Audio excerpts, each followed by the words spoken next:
جائے گی اور جہنم بھی لائی جائے گی، اور ساری انسانیت اولین اور آخرین سے لے کر سارے حشر کے میدان میں جمع ہوں گے، نگاہیں جھکی ہوئی ہوں گی، شرمندگی ہوگی، ذلت و رسوائی طاری ہوگی، اور لوگ اپنے اپنے گناہوں کے بقدر پسینے میں ڈوبے ہوں گے، کہ کوئی کمر تک تو کوئی گھٹنے تک، اور کوئی سر سے لے کے پیر تک پسینے میں ڈوبا ہوا ہوگا۔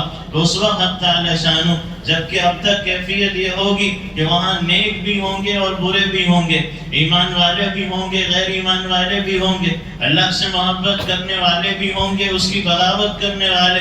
اب تک تو سب ایک ہی صف میں کھڑے ہوئے ہوں گے، اور سب کو ملا جلا کے کھڑا کیا جائے گا۔ اتنے میں حق تعالی شانوں کی طرف سے ایک آواز آئے گی، اور آواز وہ یہی ہوگی جو میں سورہ یاسین میں پڑھ رہا تھا، اور اعلان ہوگا، اور یہ آواز تم نے یہ آواز آج عمر کی زبان سے سنی ہے، لیکن وہ دن ایسا ہوگا کہ صاحب کلام حق تعالی شانوں خود اس آواز میں اعلان فرمائیں گے، اور فرمائیں گے کہ یہ جو نیک اور برے مل کے کھڑے ہوئے، یہ جو ایمان والے غیر ایمان والے مل کے کھڑے ہوئے، یہ ہم سے محبت کرنے والے اور ہماری بغاوت کرنے والے، یہ سب مل کے کھڑے ہوئے ہیں۔ اب تک تو تم کھڑے رہے، لیکن اب فیصلہ یہ ہے کہ وَامْتَازُوا الْيَوْمَ أَيُّهَا الْمُجْرِمُونَ، آج نیک الگ ہو جاؤ، برے الگ ہو جاؤ، ایمان والے الگ ہو جاؤ، غیر ایمان والے الگ ہو جاؤ، ہم سے محبت کرنے والے الگ ہو جاؤ، ہماری مخالفت اور بغاوت میں زندگی گزارنے والے الگ ہو جاؤ۔ تو میں یہ سوچ کے رو رہا تھا کہ اس دن عمر کا فیصلہ مجرموں میں ہوگا یا اللہ سے محبت کرنے والوں میں ہوگا، جنتیوں میں ہوگا یا جہنمیوں میں ہوگا۔ تو میں حق تعالی شانوں سے مانگ رہا تھا کہ مولا اگر میں جنت کا مستحق نہیں تو جہنم میں مت ڈالنا، بلکہ درمیان میں کہیں لٹکا دینا اور معلق کر دینا، تاکہ میری جان چھوٹ جائے اور مجرموں کی صف میں میرا شمار نہ ہو۔ تو یہ احساس قرآن کریم کی ایک آیت ان کے جسم پہ طاری کر دیتی تھی، اور یہ کیفیت اور یہ زندگی میں انقلاب کا منظر نظر آتا تھا۔ تو وہ صحابہ کرام رضوان اللہ علیہ مجمعین تھے کہ قرآن پڑھنے والے وہ بھی تھے اور قرآن پڑھنے والے ہم بھی ہیں، قرآن ختم کرنے والے وہ بھی تھے اور ہم بھی ہیں، اللہ کے اس پاک کلام کو سننے والے وہ بھی تھے اور ہم بھی ہیں۔ لیکن ہماری کیفیت کیا ہے اور ان کی حالت کیا تھی، ہمارا انداز کیا ہے اور ان کی زندگی گزارنے کے نمونے کیا ہے؟ تو اس لیے اس قرآن کریم کے مطابق اپنی زندگی کو گزارنے کی نیت کر لینا، یارے ختم کرنے پہ اجر و ثواب تو مل جائے گا، بے شک اس پاک کلام کا چھونا بھی ثواب ہے، پکڑنا بھی ثواب ہے، اور دیکھنا بھی ثواب ہے، اور پڑھنا بھی ثواب ہے، اور سننا بھی ثواب ہے۔ اس کے ایک ایک حرف پر الف لام میم میں سے صرف الف پڑھ لو گے تو 10 نیکیاں مل جائیں گی، اس میں کسی قسم کی شک و شبہ کی گنجائش نہیں۔ لیکن یہ پاک کلام صرف وقت ضرورت کھلتا ہے اور وقت مجبوری کھلتا ہے، اور پھر اس کے بعد مجبوری گئی اور پریشانی گئی تو پھر اس پاک کلام کو لپیٹ کے رکھ دیا گیا۔ یہ کیفیت ہماری زندگی میں نظر آتی ہے۔ ارے صاحب کیا ہوا، بیمار ہو گئے ذرا قرآن پڑھ لو، ارے پریشانی آ گئی ذرا قرآن پڑھ لو، جاب نہیں مل رہا تو سورہ واقعہ اور سورہ مزمل پڑھ لو، ارے کاروبار نہیں چل رہا تو امام صاحب، عالم صاحب، مفتی صاحب کوئی آیت کوئی وظیفہ ہے تو بتا دو، ارے جادو ہو گیا تو قرآن یاد آ گیا، نظر لگ گئی تو قرآن یاد آ گیا، گھر برانی ہوئی تو آیت کریمہ کا دسترخوان بچھایا، اور ایک ایک مدرسے کے بچے کے ہاتھ میں ایک ایک پارا تھما دیا اور پکڑا دیا، اور اسی کو کافی سمجھ لیا، ارے صاحب ہوٹل نہیں چل رہی تو کیا کرو، حافظ صاحب کو بلاؤ، صبح صبح یاسین پڑھاؤ، کہ اس طرح ہوٹل کا کاروبار چل جائے گا اور ہوٹل میں برکت آ جائے گی، اور آزو بازو کے جن کو جادوگر سمجھا ہوا ہے شاید ان کے جادو کا اثر کچھ کم ہو جائے گا۔ تو جب مصیبت پریشانی آئی، ارے دکان میں دیکھو تو کاؤنٹر کے پاس تورے لٹکے ہوئے اور قرآن کریم کی مختلف آیتیں لکھی ہوئی ہے، لیکن کیا یہ قرآن زبانوں میں بھی، اور کیا یہ قرآن زندگی گزارنے میں بھی، اور کیا یہ قرآن کے مطابق اور موافق ہماری زندگی گزر رہی؟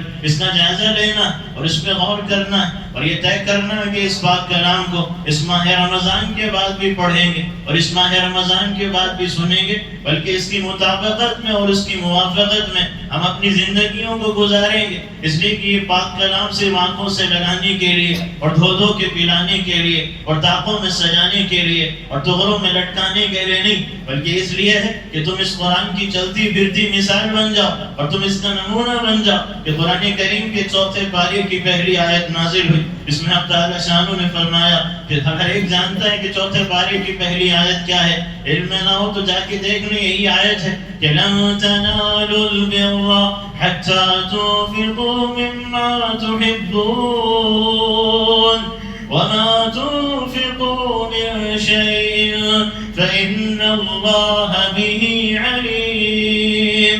یہ آیت نازل ہو گئی چوتھے پارے کی پہلی آیت، جس میں اللہ تعالیٰ شانہ نے فرمایا کہ تم کامل نیک اس وقت تک نہیں بن سکتے جب تک کہ اپنی محبوب اور پسندیدہ چیز ہماری راہ میں خرچ نہ کر دو اور ہماری راہ میں لگا نہ دو اور لٹا نہ دو۔ اب جب یہ آیت نازل ہو گئی اور صحابہ کے کانوں سے ٹکرا گئی اور ان کی سماعتوں تک پہنچ گئی تو یہ کیفیت ان کی بن گئی، تو اب کے ہر ایک صحابی بے چین ہے اور بے قرار ہے، اور کیفیت مردوں کی کیا اور عورتوں کی، مردوں کی کیا عورتوں کی بھی یہ بن گئی کہ اب عورتیں پوچھ رہی ہے کہ یہ آیت اتر گئی ہے، اللہ فرماتے ہیں محبوب چیز خرچ کرو گے تو کامل نیک بنو گے، تو اب محبوب چیز سے کیا مراد ہے؟ اب اگر شوہر یہ کہنے لگا کہ اگر مراد بیوی ہے اور بیوی محبوب ہے تو اگر بیوی کو چھوڑنا پڑے گا اللہ کے قریب آنے اور کامل نیک بننے تو میں بیوی کو بھی چھوڑنے تیار ہوں، اور کہنے لگے کہ میرے نزدیک میری اولاد محبوب ہے، تو اگر اللہ یہ چاہتا ہے کہ محبوب سے مراد اولاد کا خرچ کر دینا یا اولاد کو قربان کر دینا تو ہم اپنی اولاد کو قربان کرنے کے لیے تیار ہو جائیں گے، اگر مان لگانا ہے تو ہم مان لگا دیں گے، اور اگر جان مراد ہے محبوب سے تو جان لٹا دیں گے، اور اگر گھر مراد ہے تو ہم اپنا گھر قربان کر دیں گے۔ مراد کیا ہے بس ہمیں یہ معلوم ہو جائے اور پھر ہم اس پہ عمل کے وہ نظارے دکھائیں گے کہ پھر کہ اس کا تصور کہ آج کی دنیا کے اندر اس کا تصور بھی نہیں کیا جا سکتا۔ اب آیت اتر گئی اور رسول اکرم صلی اللہ علیہ وسلم کے پاس مختلف صحابہ ہے، یا رسول اللہ صلی اللہ علیہ وسلم کامل نیک بننے کے لیے محبوب چیز خرچ کرنا ہے، اللہ کی نبی میری بیوی مجھے محبوب ہے، کیا میں اس کو چھوڑ دوں، طلاق دے دوں؟ اگر یہ مراد ہے تو میں چھوڑنے بھی تیار ہوں۔ اگر اولاد، اللہ کے نبی ایک صحابی ہے، اللہ کے نبی مجھے اولاد محبوب ہے، اگر اولاد کو اللہ کے نام پہ قربان کرنا مقصود ہے تو میں وہ بھی کرنے کے لیے تیار ہوں۔ رسول اکرم صلی اللہ علیہ وسلم نے فرمایا کہ اللہ کو نہ بیوی چھڑوانا منظور ہے، نہ اولاد کو قربان کروانا منظور ہے، بلکہ تمہارے مال میں سے جو تم کو پسندیدہ ہے تم اس مال میں سے اللہ کے راستے میں خرچ کر دو تو تم کامل نیک بن جاؤ گے۔ اب یہ خبر اور پھیلی تو سیدنا ابو طلحہ رضی اللہ عنہ مدینہ منورہ میں جن کا باغ تھا جس کو بیروحا کہا جاتا تھا، جس باغ کی چار دیواری تھی اس کے درمیان میں میٹھے پانی کا چشمہ تھا، اور رسول اکرم صلی اللہ علیہ وسلم دوپہر کی سخت گرمی میں اور دھوپ کی تپش شدت میں آقا وہاں تشریف لے جاتے تھے اور آپ وہاں آرام بھی فرماتے تھے اور ان کے میٹھے پانی کا چشمہ بھی آپ پیتے تھے، اور صحابہ بھی رشک بھری نظروں سے دیکھتے تھے کہ آقا کا اتنا تعلق ہے ابو طلحہ سے اور اتنے قریب آپ ان کے رہتے ہیں اور ان کے پاس آرام بھی کرتے ہیں اور ان کی چیزوں کو استعمال بھی کرتے ہیں۔ اب جب یہ آیت نازل ہو گئی تو ابو طلحہ رضی اللہ عنہ بھاگے آئے اور دوڑے آئے اور عرض کیا یا رسول اللہ صلی اللہ علیہ وسلم کامل نیک بننے کے لیے محبوب چیز خرچ کرنا شرط ہے؟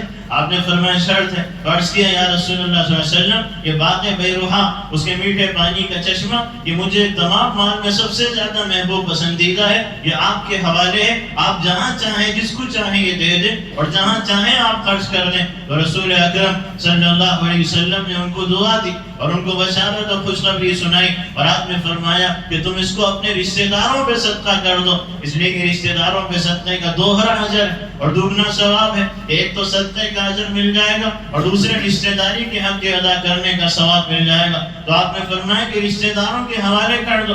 آیت ایک ہے لیکن عمل کرنے والوں کے جذبات کی کیفیت یہ ہے اور ان کے واقعات اس انداز کے ہیں کہ یہی چوتھی آیت پر سیدنا زید بن حارثہ رضی اللہ عنہ بھاگے آئے اور دوڑے ہوئے آئے اور عرض کیا اور اس حالت میں آئے کہ اپنا گھوڑا لے کے آئے اور اس گھوڑے پہ سوار نہیں بلکہ گھوڑے کی لگام پکڑ کے پیدل چل کے گھوڑا لے کے آ رہے ہیں اور آپ کے پاس پہنچے، یا رسول اللہ صلی اللہ علیہ وسلم کامل نیک بننے کے لیے تو محبوب چیز خرچ کرنا؟ آپ نے فرمایا ہاں، تو کہا یا رسول اللہ یہ سب سے مہنگا اور سب سے قیمتی اور سب سے اصیل اور سب سے عمدہ گھوڑا یہی مجھے سب سے زیادہ میرے مال میں محبوب اور پسندیدہ ہے، یہ اللہ کے راستے میں صدقہ ہے۔ تو آپ نے اس کو قبول فرما لیا۔ اتنے میں حضرت عمر ابن خطاب رضی اللہ عنہ یا رسول اللہ صلی اللہ علیہ وسلم کامل نیک مجھے بھی بننا ہے، باندھی ہے محبوب ہے وہ اللہ کے راستے میں آزاد، باب آئے تو بیٹے بھی آ گئے. عبداللہ ابن عمر رضی اللہ عنہ, یا رسول اللہ صلی اللہ علیہ وسلم میری بھی ایک باندھی ہے, محبوب ہے, میں بھی اس کو اللہ کے راستے میں آزاد کر دیتا ہوں. تو آیت ایک اترتی ہے,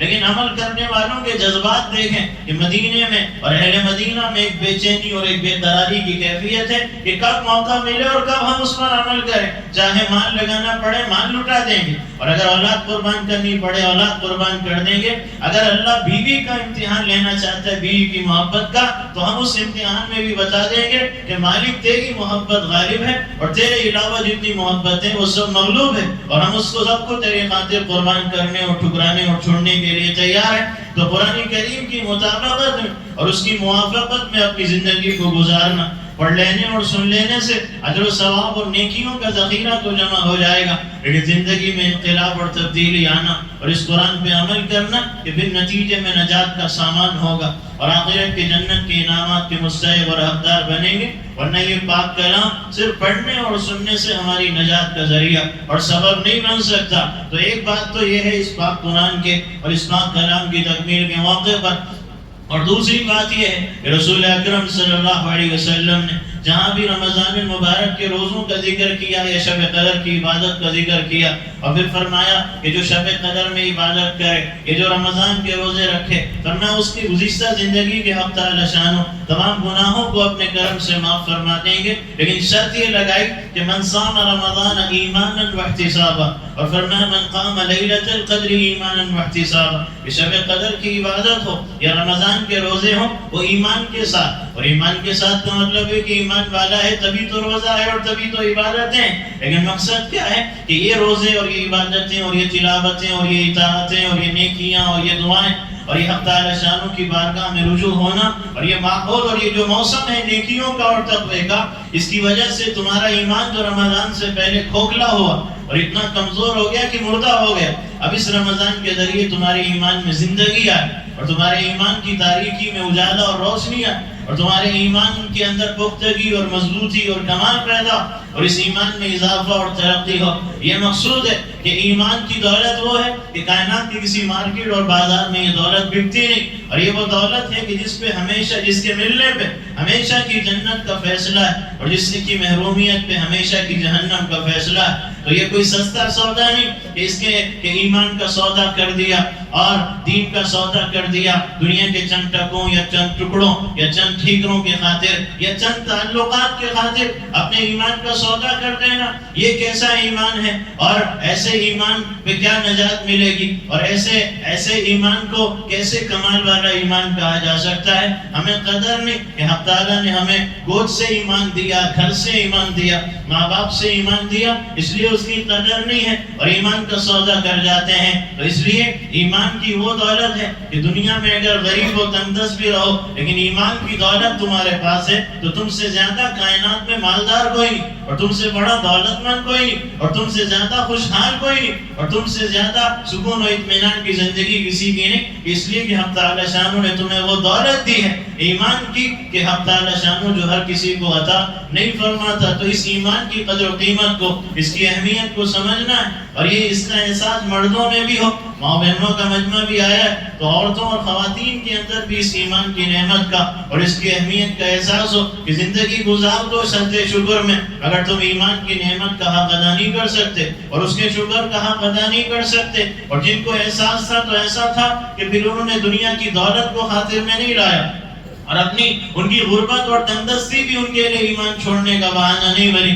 کیونکہ اسی لیے واقعات کے اندر یہ لکھا ہے کہ حضرت انس ابن مالک رضی اللہ عنہ جن کی والدہ ہیں ام سلیم رضی اللہ عنہ, جو رسول اکرم صلی اللہ علیہ وسلم کی رشتے میں خالہ رکھتی, حضرت انس کی والدہ ام سلیم. تو حضرت ام سلیم رضی اللہ عنہ کا پہلے نکاح زمانے اسلام سے پہلے زمانے جاہلیت کے اندر ان کا پہلے نکاح ہوا تھا ابو انس مالک ابن النضر سے. یہاں تک کہ رسول اکرم صلی اللہ علیہ وسلم تشریف لائے اور آپ نے نبوت کا اعلان کیا اور توحید کی اور ایمان کی دعوت دی تو ام سلیم حضرت انس کی والدہ ایمان میں داخل ہو گئی. لیکن ان کے جو شوہر تھے ابو انس مالک ابن النضر وہ ایمان میں داخل نہیں ہوئے اور وہ اپنی بیوی کو ڈانٹتے تھے اور ناراض ہوتے تھے. لیکن جب یہ ان کے شوہر مالک ابن نضر حضرت انس کے والد گھر سے باہر کام اور کاروبار اور روزگار کے لیے جاتے تھے تو یہ حضرت ام سلیم اپنے بیٹے حضرت انس کا ذہن بناتی تھی ان کی ذہن سازی اور ان کی تربیت کرتی، اس لیے کہ اولاد جو ہے وہ ماؤں کا اثر قبول کرتی، اور اولاد جو ہے وہ ماں کے دین پہ ہوتی، کہ اگر ماں کہہ دے کہ ارے باپ باہر گیا ہوا ہے، میری کسی چیز کا تم باپ کو مت بتانا کہ میں نے یہ کیا ہے، فلاں سے بات کی ہے، یہ کام میں نے کیا ہے، تو مت بتانا، تو اولاد نہیں بتاتی، تو اولاد ماں کے دین پہ ہوتی اور ماں کے طریقے پہ ہوتی۔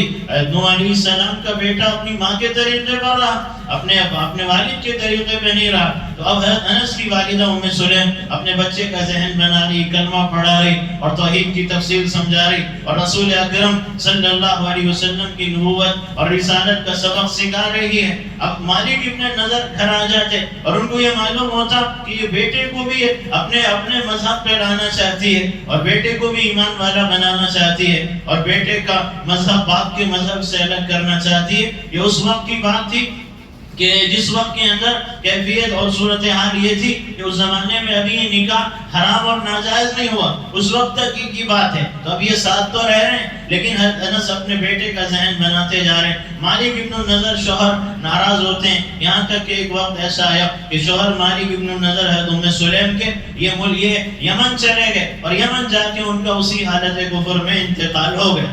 اب آگے چل کے یہ ہوا کہ یہ حکم آیا کہ اب نکاح حرام ہے اور ناجائز ہے، غیر ایمان والی کا غیر ایمان والے کے ساتھ اب نکاح حرام اور ناجائز قرار دیا گیا۔ اب اس حالت میں اور اس ماحول کے اندر یہ ہوا کہ ام سلیم رضی اللہ عنہ حضرت انس کی والدہ جو کہ بیوہ ہو چکی اور شوہر کا انتقال ہو گیا، تو یہ مدینہ منورہ پہنچی اور اپنے بیٹے انس ابن مالک رضی اللہ عنہ کو رسول اکرم صلی اللہ علیہ وسلم کے حوالے کر دیا، اور اسی وجہ سے حضرت انس خادم رسول اللہ کے نبی علیہ السلام کے خادم کہلائے جاتے ہیں، جنہوں نے 10 سال آپ کی خدمت کی۔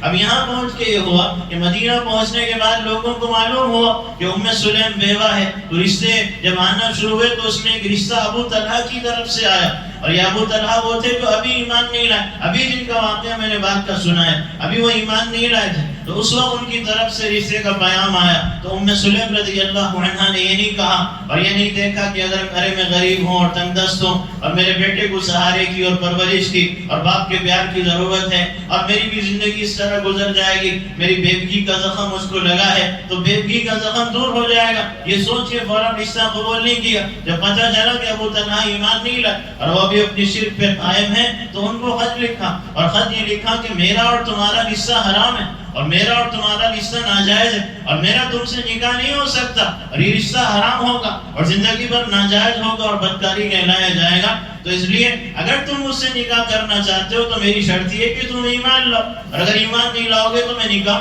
نہیں کروں گی۔ تو ایک مرتبہ خط بھیجا اور وہ تیار نہیں ہوئے، دوسری بار بھیجا، تیسری بار، اور تیسری بار کے خط میں تفصیل سے اللہ کی توحید سمجھائی اور ایمان کی تفصیل بتائی اور آخر کا مرتبہ بتایا اور نبوت اور رسالت کی تفصیلات سمجھائی۔ نتیجے کے اندر یہ ہوا کہ ایک عورت جو بیوہ ہے، اس بیوہ عورت کی دعوت پر ابو طلحہ اسلام میں داخل ہو گئے اور انہوں نے ایمان کو قبول کر لی۔ کہ ایک دور ایسا تھا، ایک زمانہ ایسا تھا کہ مرد عورتوں کو کوئی رشتہ بھیج رہے اور عورتیں ان سے کہہ رہی ہیں کہ تیرا اور میرا رشتہ حرام اور ناجائز، اور عورتیں دعوت دے رہی اور عورتیں مردوں کا ذہن بنا رہی، اور نتیجے میں اللہ مردوں کو ایمان کی دولت سے نواز رہا اور اسلام کی نعمت سے سرفراز کر رہا۔ یہ ان کے ایمان کی کیفیت تھی، یہ نہیں کہ بیوگی ہے، ارے یہ نہیں کہ غربت و تنگدستی ہے، یہ نہیں کہ پریشانی ہے اور بیچارگی ہے اور جدائی ہے شوہر کی، نہیں، بلکہ ایمان کی اہمیت سب سے بڑھ کے ہے۔ اب ہوا یہ کہ ابو طلحہ نے آخر میں یہ کہا کہ دیکھو ام سلیم، بات یہ ہے کہ میں ایمان تو قبول کرنے تیار ہوں، لیکن اس وقت میری کیفیت، آگے اللہ نے دولت سے نوازا، لیکن اس وقت میری کیفیت یہ ہے کہ میرے پاس مہر کے دینے کے لیے رقم اور پیسے بھی موجود نہیں، تو کیا تم بغیر مہر کے مجھ سے نکاح کر لو گی؟ تو ام سلیم رضی اللہ عنہ نے فرمایا کہ ابو طلحہ، تمہارا ایمان لانا ہی میرا مہر ہے اور تمہارا اسلام لانا ہی مہر ہے، اس سے بڑا مجھے کوئی مہر نہیں چاہیے اور اس سے بڑی میرے لیے کوئی خوشی کا سامان نہیں اور انتظام نہیں۔ اور نتیجے میں ابو طلحہ رضی اللہ عنہ ایک خاتون، ایک بیوہ کی دعوت پہ ایمان میں داخل ہو، اور نتیجے میں آگے اللہ نے نوازا اور پھر وہ جذبات ان کے بنا زندگی میں. تو یہ مزاج ہونا چاہیے، یعنی کہ مخلوط تعلیم کا ماحول اور مخلوط روزگار کا ماحول اور مخلوط ملنے جلنے کا ماحول، اور پھر اس مخلوط تعلیم اور مخلوط روزگار اور مخلوط ملنے جلنے کے ماحول میں یہ ہوا کہ اپنے ایمان کا سودا کر دیا اور اپنے دین کو بیچ دیا، اور نتیجے کے اندر یہ ہوا کہ ان کی باتوں سے متاثر ہو گئے اور متاثر ہو کے ان سے رشتہ رچا لیا اور ان سے تعلقات بڑھا لیے، اور ادھر سودا کر دیا اپنے دین کا اور اپنے ایمان کا، اور اپنے ماں باپ کے خلاف چل پڑے اور اپنے پورے گھرانے اور برادری کے خلاف چل پڑے، اور نتیجے کے اندر باتوں میں آگے. اور بعضوں کی تو یہ صورتحال بنی کہ بعضوں نے تو دھوکہ دیا، لبھایا اور رچایا، اکسایا اور بھڑکایا اور ورغلایا، یعنی ہم بھی ایمان قبول کر لیں گے اگر تم ہمارے ساتھ آ جاؤ اور ہم سے رشتہ کرو. اور نتیجے کے اندر یہ ہوا کہ ایسے حالات اور واقعات ہیں کہ نکاح تو ہو گیا، لیکن نکاح کے بعد بچی بھی ہوئی، بیٹی بھی ہوئی. بعد میں اس کے گھر والوں نے کہا، اس مرد کے گھر والوں نے، کہ دیکھو ہم تجھے جائیداد سے محروم کر دیں گے اگر تو اس طرح ایمان پہ رہے گا. تو اس نے ایمان کو چھوڑ دی، اور نتیجے کے اندر یہ بھی اپنے اکیلی بیٹی کو لے کے پھرتے رہی. نہ کوئی اس کا پرسان حال رہا، نہ بیٹی کا پرسان حال رہا. تو اس لیے اللہ کے دین کے خاطر، اللہ کے دین کے خاطر ایسا نہ ہو کہ ہم اپنے دین کا، اپنے ایمان کا سودا کر دیں اور ہم دنیا کے رشتے اور دنیا کے تعلقات اور دنیا کی محبتوں کے اندر گرفتار ہو جائیں کہ وقتی طور پہ تو اچھا لگتا ہے اور وقتی طور پہ جذبات ہوتے ہیں، مگر بعد میں جو اس کے اثرات اور بعد میں اس کے جو نتائج ہیں اور بعد میں جو چیزیں سامنے آئی ہیں کہ اس نے یہ بتایا کہ کیا حالات ہیں معاشرے کے، اور پھر کس طرح سے درندوں نے اپنی درندگی کا نشانہ بنایا اور کس طرح سے انہوں نے ان کی پاک دامنی کو ختم کیا، اور پھر آگے چل کے کیسے بے یار و مددگار چھوڑ دیا. اب رو رہی ہے، اب پھر رہی ہے، لیکن کوئی پرسان حال نہیں اور کوئی پوچھنے والا نہیں، کوئی گھر پہ بٹھانے کے لیے اور گھر پہ سہارا دینے کے لیے بھی تیار نہیں. تو یہ کیفیت زندگی میں ہو جاتی ہے. تو اپنے ایمان کی اہمیت کو اور اس کی عظمت کو سمجھنا اور اس کی قدر و قیمت کو پہچاننا. تو دوسری بات تو ایمان کے متعلق، اور تیسری بات یہ ہے کہ رسول اکرم صلی اللہ علیہ وسلم نے اس پاکیزہ مہینے کے بارے میں فرمایا کہ یہ صبر کا مہینہ ہے. تو اب دیکھنا یہ کہ زندگی میں 20 رمضان، کسی کے 30، کسی کے 40، کسی کے 50، کسی کے 60 آئے، لیکن زندگی میں صبر کی کیفیت کتنی پیدا ہوئی. ایک تو صبر بھوک و پیاس پہ ہے، ایک صبر تکلیفوں اور مصیبتوں پہ ہے، ایک صبر آزمائشوں اور امتحانات پہ ہے، ایک صبر یہ کہ گناہوں کے پورے تقاضے ہیں، کوئی رکاوٹ نہیں پھر بھی کنٹرول کرو اور صبر کرو اور گناہ سے اپنے آپ کو بچاؤ. اور ایک صبر یہ ہے کہ دین اور ایمان پہ ہٹانے کے لیے حالات اور ماحول پورے دین و ایمان کے مخالف ہیں، لیکن ان حالات میں بھی دین و ایمان پہ جمے رہو اور ثابت قدم رہو. تو صبر کی کیفیت پوری زندگی برقرار رہے. رسول اکرم صلی اللہ علیہ وسلم نے اپنے گھرانے کو اسی بنیاد پہ پروان چڑھایا اور اسی بنیاد پہ آقا نے ان کی تربیت کی. کہ صحابہ کرام رضوان اللہ علیہم اجمعین فرماتے ہیں کہ رسول اکرم صلی اللہ علیہ وسلم ہمارے ساتھ مسجد نبی کے صحن میں بیٹھے ہوئے اور آپ ہم سے تکلم فرما رہے، آپ ہم سے گفتگو کر رہے ہیں کہ اسی دوران سامنے حجرہ تھا اور کمرہ تھا بی بی فاطمہ رضی اللہ عنہا کا. وہاں سے دو چھوٹے بچے حضرت حسن اور حضرت حسین کے رونے کی آواز آئی. جیسی رونے کی آواز آقا کے کانوں تک پہنچی تو آقا مچل گئے، چہرے انور بیتاب ہو گیا اور آپ بے چین ہو گئے اور آپ تیزی سے اٹھ کے جانے لگے. آپ نے مجمع کو ہٹایا، ہم نے صحابہ کہتے ہیں ہم نے راستہ بنایا، آپ آگے چل پڑے.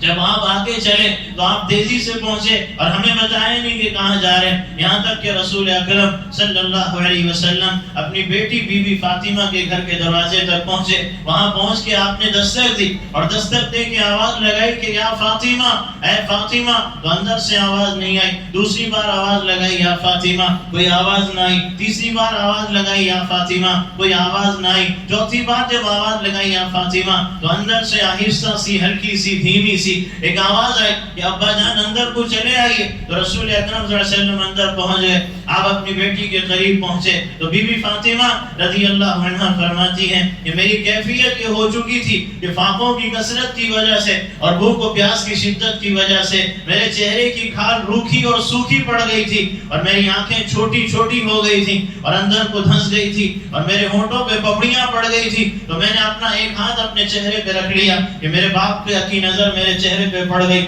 تو کہیں میرے باپ کا غم بھڑک نہ جائے. اور آپ کے صبر کا پیمانہ لبریز نہ ہو جائے اور کہیں آپ غم و صدمے سے دو چار نہ ہو جائے. تو فرماتی ہے کہ میں نے اپنا ہاتھ اپنے چہرے پہ رکھا ہے. ابا جان نے کہا کہ فاطمہ تمہیں کیا ہو گیا؟ اس سے پہلے تو تم اپنے باپ کے قدموں کی آہٹ سن کے باپ کے استقبال کو دروازے پہ چلی آتی تھی. آج تمہیں کیا ہوا؟ تمہارے باپ نے ایک بار نہیں، دو بار نہیں، 3 بار آواز دی، تم نے جواب نہیں دیا، اور چوتھی بار جب آواز دی تو تم آنے سے رہ گئی، بلکہ تم نے مجھے اندر بلا لیا. بیٹی کیا ہو گیا اور تو کیوں نہیں آئی؟ تو بی فاطمہ رضی اللہ عنہا فرماتی ہے کہ چہرے پہ ہاتھ رکھے ہوئے میں نے کہا ابا جان بات یہ ہے کہ فاقوں کی کثرت اور بھوک و پیاس کی شدت نے آپ کی بیٹی کو اتنا کمزور کر دیا کہ آپ کی بیٹی کے پیروں میں چلنے کی طاقت باقی نہیں رہی اور وہ ہمت و قوت باقی نہیں رہی کہ آپ کی بیٹی آگے بڑھتی اور آ کے اپنے ابا جان کا گھر کے دروازے پہ آگے بڑھ کے استقبال کرتی. اس لیے میں آنے سے رہ گئی اور اس لیے میں نے آپ کو بلا لیا. تو رسول اکرم صلی اللہ علیہ وسلم کے آنکھوں سے ٹپ ٹپ آنسو گر گئے اور آپ کو اپنی بیٹی کی اس کیفیت پہ پیار آیا. اس کے بعد آپ نے فرمایا کہ بیٹی فاطمہ یہ تو ٹھیک ہے لیکن تم یہ بتاؤ کہ تم حسن اور حسین کو کیوں رلا رہی تھی؟ تم نہیں جانتی کہ مجھے ان سے کتنا پیار ہے. ان کا رونا تمہارے باپ کو بے چین اور ان کے رونے کی آوازیں تمہارے باپ کو بے قرار کر دیتی ہے. بتاؤ تم ان کو کیوں رلا رہی تھی؟ تو بی بی فاطمہ رضی اللہ عنہا فرماتی ہیں کہ میں نے کہا ایسی طرح ہاتھ چہرے پہ رکھے ہوئے کہ ابا جان میں ان کو نہیں رلا رہی تھی، ان کی بھوک ان کو رلا رہی تھی، ان کی بھوک ان کو رلا رہی تھی. تو رسول اکرم صلی اللہ علیہ وسلم نے فرمایا کہ ارے فاطمہ اگر بھوک سے یہ رو رہے تھے تو تم اپنے باپ کو آواز دے دیتی. میں مسجد نبی کے صحن میں بیٹھا ہوا تھا تو تم ایک حسین کو دودھ پلا دیتی، میں دوسرے حسن کو سنبھال لیتا. تو ایک بچے کا سنبھال لینا تمہارے باپ کے لیے آسان ہو جاتا اور اس طرح تم ایک بچے کو دودھ پلاتی اور جب تک میں سنبھالتا ایک کو دودھ پلاتی اس کو پلا دیتی تو تم کو میں تمہارے حوالے حسن کو کر دیتا. تو بی بی فاطمہ رضی اللہ عنہا فرماتی ہیں کہ اب میرے صبر کا پیمانہ لبریز ہو گیا. میں نے اپنے چہرے سے اپنا ہاتھ ہٹایا، میں نے عرض کیا ابا جان بات یہ ہے کہ دودھ پلاؤں تو کیسے پلاؤں؟ فاقوں کی کثرت اور بھوک و پیاس کی شدت نے آپ کی بیٹی کا دودھ بھی خشک کر دیا اور وہ اس قابل نہیں رہی کہ ان بچوں کو دودھ پلا سکے. غذا جائے گی پیٹ میں تو پھر دودھ کا بچوں کے لیے انتظام ہوگا. تو رسول اکرم صلی اللہ علیہ وسلم کی آنکھوں سے آنسو گر گئے اور پھر آپ بے اختیار رونے لگے. آپ آئے، قریب آئے اور فرمائے کہ حسن کو ادھر لاؤ اور حسین کو ادھر لاؤ. دونوں کو آپ نے بلایا اور پھر آپ نے حضرت حسین رضی اللہ عنہ کو چھوٹے نواسے کو گود میں اٹھایا اور گود میں اٹھا کے ان کا پیار لیا اور ان کو بوسہ لیا اور پھر اس کے بعد آپ نے اپنی گردن مبارک جھکائی اور پھر آپ نے اپنی زبان مبارک حضرت حسین کے منہ میں دے دی. اب وہ چوستے رہے آقا کی زبان مبارک، چوستے رہے. پتہ نہیں کتنے دنوں کے بعد حلق میں ٹھنڈک اور تڑاوت کو محسوس کیا.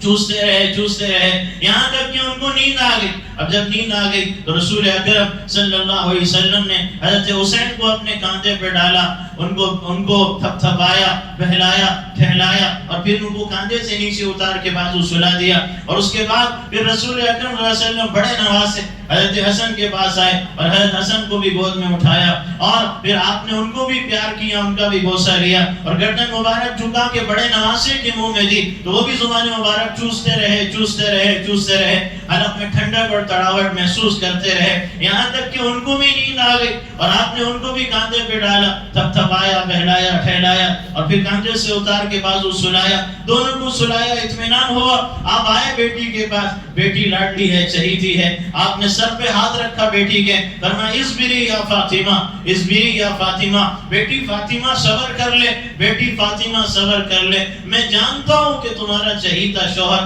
یعنی حضرت علی اور میرا لاڈلا داماد اور تمہارے ان بچوں کا پیارا باپ علی ابن ابی طالب رضی اللہ عنہ انسانیت کو جہنم سے بچانے کی فکروں میں، اللہ کے دین کے تقاضوں میں، اس کی محنتوں، مشقتوں، قربانیوں میں ان کی یہ حالت ہو گئی کہ ان کے گھرانے میں فاقے آ گئے اور گھر والے بھوک و پیاس سے تڑپ اٹھے. لیکن بیٹی فاطمہ اس حالت میں صبر کرتے رہنا اور اللہ کے دین کی خاطر اس کو گوارا کرتے رہنا. ان موقعوں پہ جب بھی مانگنے کا وقت آیا تو رسول اکرم صلی اللہ علیہ وسلم نے اپنے ہاتھ اٹھائے، عرض کیا کہ اے اللہ میں اپنے نواسوں کو، اپنی لاڈلی بیٹی کو، اپنے گھرانے کو یا اللہ بھوک و پیاس میں اور فاقوں میں تڑپتا دیکھنا تو گوارا کر سکتا ہوں، لیکن اپنی امت کو جہنم کے بھڑکتے آگ کے شعلوں میں جلتا ہوا دیکھنا گوارا نہیں کر سکتا۔ مالک میرے نواسوں، میری بیٹی، میرے گھرانے کی قربانیوں کو بہانہ بنا دے اور میری امت کو جہنم کی آگ سے بچا لے۔ تو یہ بات رسول اکرم صلی اللہ علیہ وسلم نے اس موقع پر فرمائی اور اس طرح بیٹی کو تسلی دے دی اور صبر کی بنیاد پہ آپ نے پروان چڑھایا، تب جا کے یہ اللہ کا دین یہ صبر کی کیفیتوں کے ساتھ، ان قربانیوں کے مزاجوں کے ساتھ اور ان دین کے تقاضوں کی جھیلی جانے والی مشقتوں کے ساتھ یہ اللہ کا دین ہم تک پہنچا ہے۔ تو صبر کی کیفیت کچھ ہماری زندگی میں بھی آ جائے اور گلے اور شکوے اور شکایتیں زندگی میں نہ ہو۔ کیا ہے نعوذ باللہ اس طرح کے جملے اور الفاظ سننے کو ملتے ہیں، خاص طور سے ماں بہنوں کی زبانوں سے۔ گھر میں کوئی حادثہ ہوا، کوئی بیمار ہوا، کوئی مر گیا، نعوذ باللہ ثم نعوذ باللہ، کہ کفر نقل کرنا کفر نہیں، اس لیے ذکر کر رہا ہوں۔ بعض یہ کہتے تھے کہ اللہ کو میرا ہی شوہر ملا تھا اور اللہ کو میرا ہی بیٹا ملا تھا مارنے کے لیے، نعوذ باللہ ثم نعوذ باللہ، اللہ ہم کو تکلیف میں کیوں ڈالتا اور اللہ امتحان اور آزمائش میں کیوں ڈالتا؟ ارے پھر وہ جو کہا تھا کہ وَنُؤْمِنُ بِالْقَدْرِ خَيْرِهِ وَشَرِّهِ مِنَ اللَّهِ تَعَالَى، بچپن سے ہاتھ باندھ کے ٹھہر کے سنایا تھا استاد کو، اماں کو، ابا کو، استانی کو، سنا بیٹا بیٹی کیا ایمانی مفصل کہ تقدیر کا فیصلہ اچھا ہو برا ہو اللہ کی طرف سے، تو پھر گلے کیوں، شکوے کیوں، شکایتیں کیوں؟ اللہ کی تقدیر کے فیصلوں پہ ناگواری اور ناراضی کا اظہار زندگی کے اندر کیوں؟ تو اس لیے تقدیر پہ راضی ہونا اور صبر کی کیفیت زندگی کے اندر پیدا کرنا کہ آقا نے فرمایا کہ صبر کا مہینہ، اسی طرح رسول اکرم صلی اللہ علیہ وسلم نے فرمایا کہ یہ مہینہ ہمدردی کا مہینہ اور یہ مہینہ غمخواری کا مہینہ اور یہ مہینہ دلداری کا مہینہ، تو ہمدردیاں زندگی میں آئے اور غمخواریاں زندگی کے اندر آئے، اور کہ اس طرح کہ جن کی زندگی کے اندر آئی تھی کہ ان کی کیفیت یہ تھی کہ وہ ایسے ہمدرد اپنی زندگی کے اندر بنے کہ ام المومنین عائشہ صدیقہ رضی اللہ تعالی عنہ 2 دن سے سحری بھی پانی پہ ہے اور افطار بھی پانی پہ ہے، تیسرا دن آیا سیدنا امیر معاویہ رضی اللہ عنہ نے 1,80,000 دینار سونے چاندی کے کھنکھناتے سکے بوریوں میں، تھیلوں میں، صندوقوں میں بھر کے ہدیتاً تحفتاً نذرانے کے طور پہ اما عائشہ رضی اللہ عنہ کے پاس بھیجے۔ پہنچ گئے، بریرہ خادمہ سے کہا، مچل گئی، بے قرار ہو گئی، کہنے لگی نہ جانے جان پہلے جائے گی یا پتہ نہیں یہ مال رہے گا، مال پہلے جائے گا یا جان پہلے جائے گی؟ جان پہلے چلے گی تو اللہ کے بارگاہ میں کیا جواب دوں گی کہ تم اتنا مال چھوڑ کے آئی، تم ہماری محبت میں آئی یا مال کی محبت میں آئی؟ کیا جواب دوں گی؟ تو خادمہ بریرہ سے کہا کہ بریرہ ایک کام کرو، مدینے کے اطراف میں اور مدینے کے دیہات میں اور آس پاس کے قبضوں میں غریب رہتے ہیں، ضرورت مند رہتے ہیں اور مستحق رہتے ہیں، اور میں اعلان کر دوں کہ عائشہ کے گھر پہ چلے آؤ، تم کو آج خوب دیا جائے گا اور بھر بھر کے دیا جائے گا۔ جب یہ اعلان ہوا تو سب پہنچ گئے، اب کوئی 5 دینار، کوئی 7 دینار، کوئی 10 دینار، کوئی 100 دینار، اب دیتے دیتے یہ ہوا کہ 1,80,000 دینار ہیں اور تقسیم ہو گئے،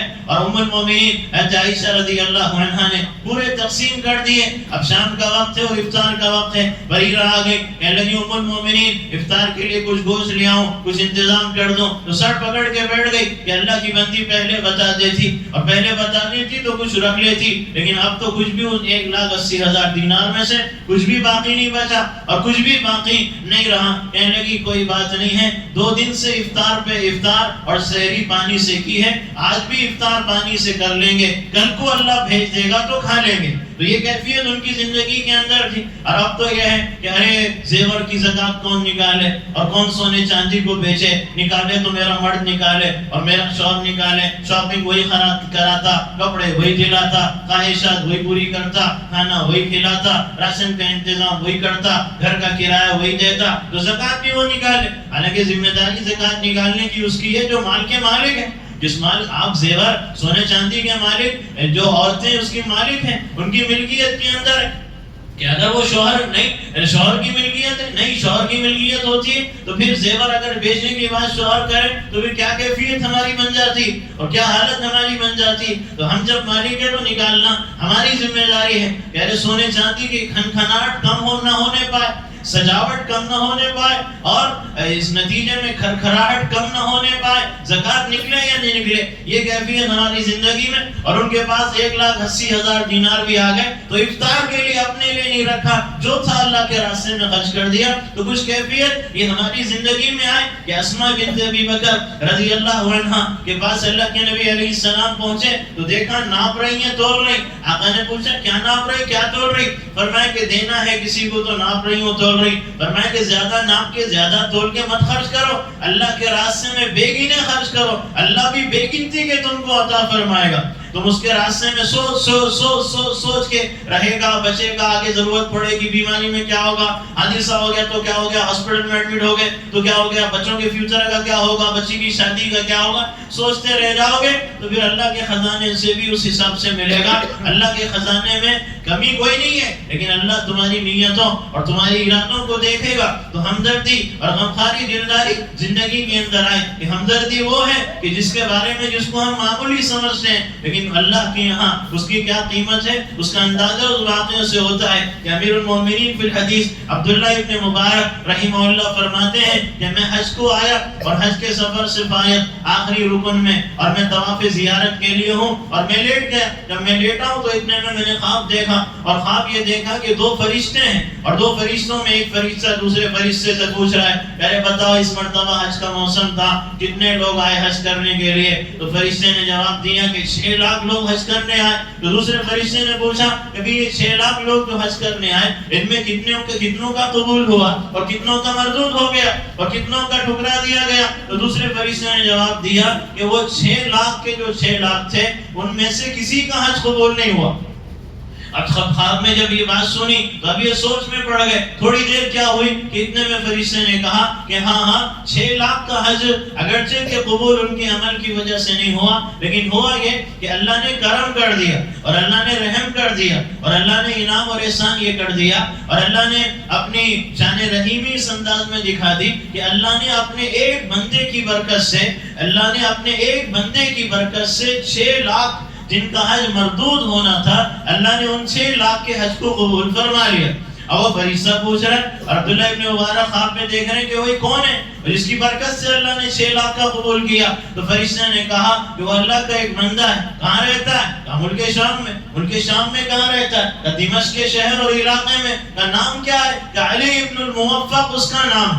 کہتے ہیں کہ اب خواب ختم ہو گیا. اب ایک بے چینی اور ایک بے قراری اور ایک دل میں گدگداہٹ، ارے کیسے جاؤں اور کون ہے وہ اللہ کا بندہ، میں بھی ملوں، میں بھی جانوں، میں بھی پہچانوں. ایسا کون سا عمل ہے اللہ نے اس کی برکت سے قبول کیا اور وہ خود حج میں نہیں ہے، وہ اپنے گھر پہ موجود ہے. اس کی برکت سے اللہ نے کیسے حاجیوں کا حج قبول کر لیا. فرماتے ہیں کہ میں اپنے علاقے سے نکلا، سفر کی منزلیں طے کی، سواری لی، توشہ لیا، سامان سفر لیا، سفر کی منزلیں طے کر کے ملک شام پہنچا اور ملک شام میں دمشق پہنچا. لوگوں سے پوچھا ایک اللہ کا بندہ ہے. لوگوں نے کہا کیا نام ہے؟ کہا علی ابن الموفق نام ہے. کہا یہاں چلے جاؤ، یہ لوکیشن ہے، یہ ایڈریس ہے، یہ رخ ہے. تو کہتے ہیں عبداللہ ابن مبارک رحمہ اللہ میں تلاش کرتے کرتے پہنچ گیا. ایک گھر مجھے ملا. میں نے پوچھا علی ابن الموفق کا گھر؟ کہا یہی گھر ہے، آپ چلے جائیے، مل جائیں گے. تو گئے. کہتے ہیں کہ میں نے دروازے پہ دستک دی تو ایک صاحب باہر سے نکلے. میں نے کہا تمہارا نام کیا ہے؟ کہنے لگے علی ابن الموفق.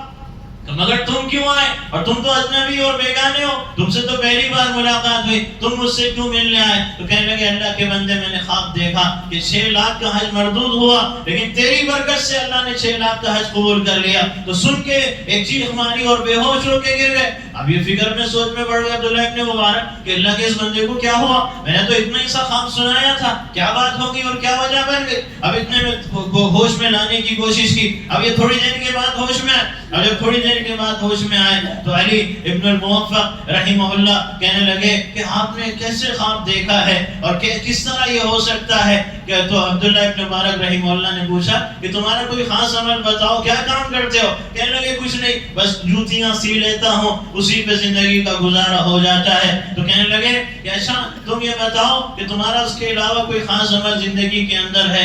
کہا نہیں، بس بات یہ ہے کہ اللہ نے، ہو سکتا ہے کہ اللہ کو یہ عمل پسند آ گیا ہو. کہا کون سا عمل؟ ذکر تو کرو. کہا بات یہ ہے کہ میری زندگی میں مدت گزر گئی اور لمبا عرصہ گزر گیا تھا، مجھے اللہ کے گھر کی زیارت یاد کرتے ہوئے اور آقا کے روضہ اقدس پہ صلاۃ و سلام عرض کرتے ہوئے تو آرزویں جنم لے رہی تھیں، تمنائیں ابھر رہی تھیں کہ میں بھی جاؤں گا اور اللہ کے گھر کی زیارت کروں گا اور میں بھی حاجی بنوں گا اور میں بھی حج کے سفر کی سعادت حاصل کروں گا. یہ تمنا اور اس آرزو میں وہ جو جوتی سیتا تھا اس سے کچھ درہم پیسے جمع ہوتے رہے. میں نے اس کو جمع کیا اور میں اس کو خرچ نہیں کرتا تھا کہ یہ خالص حج کے سفر کے لیے استعمال ہوں گے، آنے کے لیے بھی جانے کے لیے بھی. نتیجے میں تھیلی میں 300 درہم میرے جمع ہو گئے. اب تھیلی میں 300 درہم جمع ہو گئے، اتنے میں میری بیوی جو تھی وہ حاملہ ہو گئی. اب پیٹ سے امید سے میری بیوی ہو گئی. اب پیسے تو ہیں 300 درہم، مگر میں کہہ رہا ہوں کہ یہ تو حج کے لیے ہے، یہ تو اللہ کے گھر کی زیارت کے لیے ہے، یہ خرچ ہو جائیں گے تو پھر زندگی کی محنت اور جمع پونجی اور کمائی کا کیا ہوگا اور اس سرمایہ کا کیا ہوگا، اور میں حج بیت اللہ سے اور سفر حرم سے محروم ہو جاؤں گا. تو کہتے ہیں کہ میری بیوی حاملہ تھی. اتنے میں ہوا یہ کہ میں نے ارادہ کر لیا کہ میں حج کے سفر کو جاؤں گا، تیاری کر لی. ہوا یہ کہ اتنے میں بیوی حاملہ ہے، گھر میں چارپائی پہ لیٹی ہے، سامنے گھر کے قریب میں سے گوشت کے بھونے جانے کی خوشبو سنائی دینے لگی. وہ میری بیوی کی ناک تک بھی پہنچی اور میری ناک تک بھی پہنچی. جب وہ خوشبو سنائی دینی جانے لگی تو میری بیوی نے کہا کئی دن ہو گئے علی گوشت کھائے ہوئے، تو ذرا دیکھو گوشت کی خوشبو آ رہی ہے، لا سکتے ہو تو لے آؤ، کوئی انتظام ہو جائے، کوئی دے دے، جا کے دیکھو تو صحیح. تو علی ابن الموفق رحمہ اللہ واقعہ سنا رہے کہ عبداللہ ابن مبارک ہوا یہ کہ میں سامنے گھر پہ گیا اور میں نے دیکھا کہاں سے آ رہی خوشبو. وہاں پہنچا، دروازے پہ دستک دی، دروازہ کھولا، ایک مرد نکلا. تو ایک مرد جب نکلا تو میں نے اس سے کہا بھی گوشت کی خوشبو آ رہی، تم پڑوسی ہو، میری بیوی حمل سے ہے، گوشت کا کچھ انتظام ہو جائے، کچھ گوشت مل سکتا ہو تو دے دیا جائے، پڑوسی کا حق ہے. تو میں نے یہ جا کے کہا تو کہتے ہیں کہ وہ رونے لگا، کہنے لگے کہ وہ رونے لگا اور اس نے روتے ہوئے کہا کہ یہ گوشت آپ کے لیے حرام ہے، ہمارے لیے حلال ہے، آپ کے لیے ناجائز ہے، ہمارے لیے جائز ہے. تو کہتے ہیں علی بن موفق کہنے لگے کہ میں نے پوچھا ارے اللہ کے بندے یہ کون سا گوشت ہے اور ایسی کون سی چیز جو ایک کے لیے حلال اور دوسرے کے لیے حرام. تو کہنے لگا کہ بات یہ ہے کہ ہمارے گھر میں فاقے آ گئے اور غربت و تنگدستی ایسی آ گئی کہ ہمیں کھانے کے لیے کوئی چیز میسر نہ آئی اور کئی دن کے ہم بھوک و پیاس کے مارے ہوئے تھے. تو ہوا یہ کہ چونکہ اللہ نے ایسے لوگ جن کی جان بھی جانے کا اندیشہ ہے کہ آپ نہیں کھائیں گے تو جان جائے گی، تو ان کے لیے اللہ نے مردار کو بھی حلال کر دیا. تو میں راستے سے جا رہا تھا، مجھے ایک مرا ہوا گدھا مل گیا، قریب تھا کہ میں مر جاتا اگر اس کو نہ اٹھاتا. وہی مرا ہوا گدھا گھر لایا اور اس کا گوشت پکایا. اسی کی بو ہے جو تمہارے ناک تک پہنچی ہے. تو ہمارے لیے تو حرام ہے مگر تمہارے لیے، ہمارے لیے تو حلال ہے مگر تمہارے لیے حلال نہیں ہے. تو علی ابن الموفق رحمہ اللہ سنانے لگے، کہنے لگے کہ میں اپنے گھر گیا، اسی وقت گھر گیا، 300 درہم کی تھیلی جو حج کے لیے جمع کی تھی میں نے لا کے اس کے حوالے کر دی. میں نے کہا کہ لے جا اللہ کے بندے، یہ تیرے حوالے ہے، اس میں سے مجھے 1 درہم بھی نہیں چاہیے. اور پھر میں نے اللہ کی بارگاہ میں کہا کہ اے اللہ حج جب کرانا ہو کرا دینا، مگر اے اللہ میرے اس عمل کو قبول فرما لینا. میں نے خیال کیا ہے میری اس ہمدردی کو قبول فرما لینا. اور مجھے یہ خیال آیا کہ اللہ تعالیٰ فرماتا ہے حدیث قدسی میں کہ اللہ قیامت کے دن پوچھے گا کہ میرا بندہ بیمار تھا، تو نے اس کی عیادت کیوں نہیں کی؟ میرا بندہ بھوکا تھا، تو نے اس کو کھانا کیوں نہیں کھلایا؟ تو اللہ نے اگر علی بن الموفق سے پوچھ لیا کہ دیکھو تمہارا ایک پڑوسی تھا، میرا بندہ تھا، وہ بھوکا تھا، مردار کھانے پہ مجبور ہوا، تو نے اس کو کیوں نہیں کھلایا؟ تو میں اللہ کی بارگاہ میں کیا جواب دیتا؟ تو اس لیے میں نے 300 درہم اس کے حوالے کر دیے. تو عبداللہ ابن مبارک رحمہ اللہ فرمانے لگے تیری اسی ہمدردی کی وجہ سے اللہ نے 6 لاکھ کا حج قبول فرما لیا. تو یہ حق تعالی شانو کا کرم اور رحم بھی ہے، اور دوسرے کی ہمدردی اور غمخواری ایک ایسا عمل ہے کہ جو بتایا گیا. اور ان واقعات سے ہمیں ایک سبق ملتا ہے کہ ہمدردی اور غمخواری اور دلداری تمہاری زندگی کے اندر ایسی آنی چاہیے. اور اسی طرح اس پاکیزہ اتاق رات ہے اور شب قدر کی نسبت سے یہاں ہمارا جمع ہونا ہے. تو اس پاکیزہ رات اور اس مقدس رات کے موقع پر رسول اکرم صلی اللہ علیہ وسلم نے اس بات کو ارشاد فرمایا کہ اس رات کے اندر چند لوگ ایسے ہیں جن کی مغفرت نہیں ہوتی.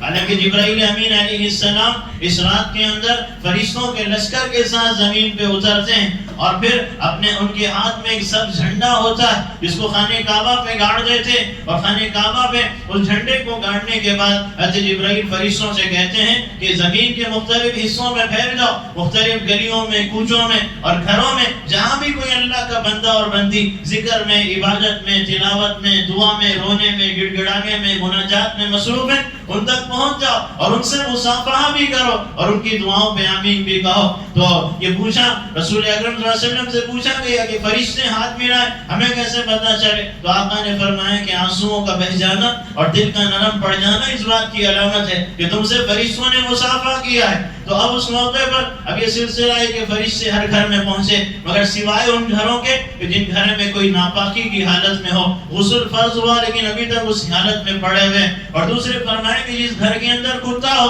اب بعض لوگ ایمان والے بھی کتا پال رہے اور بڑے شوق سے اور بڑے فخر سے پال رہے ہیں کہ اب انسانوں سے تنگ آ گئے تو کتے سے پیار کرنے لگے۔ اب یہ کیفیت زندگی میں آ گئی ہے کہ جانوروں سے محبت ٹھیک ہے، جانور بھی اللہ کی مخلوق ہے، مگر ایسی کیفیت اس کے ساتھ کہ انسانوں کے ساتھ بے درد بن گئے اور جانوروں کے ساتھ ہمدرد بن گئے۔ یہ بھی ایک الگ انداز اور ایک الگ رویہ اپنایا۔ تو آقا نے فرمایا کہ گھر میں کتے ہوں گے تو وہاں بھی فرشتے ان راتوں میں داخل نہیں ہوتے، اور تیسرے فرمایا کہ تصویر جس گھر میں لٹکی ہوئی ہو اس گھر کے اندر بھی فرشتے داخل نہیں ہوتے۔ سیدنا عمر ابن خطاب رضی اللہ عنہ راستے سے گزرنے لگے، ایک یہودی ملا، کہنے لگا کہ آپ کو میرے گھر میں دعوت ہے۔ تو معلوم کیا کہ کھانا اس کا حلال ہے کمائی، تو فرمایا کہ میں تیری دعوت تو قبول کر لیتا ہوں لیکن یہ بتا کہ تیرے گھر میں کوئی تصویر تو نہیں لٹکی ہوئی؟ اس نے کہا میرے گھر میں تصویریں تو ہیں اور ہم لٹکاتے ہیں ہم یہودی لوگ۔ تو فرمایا کہ ٹھیک ہے، اگر تیرے گھر میں تصویر ہے تو پھر میں تیرا کھانا نہیں کھا سکتا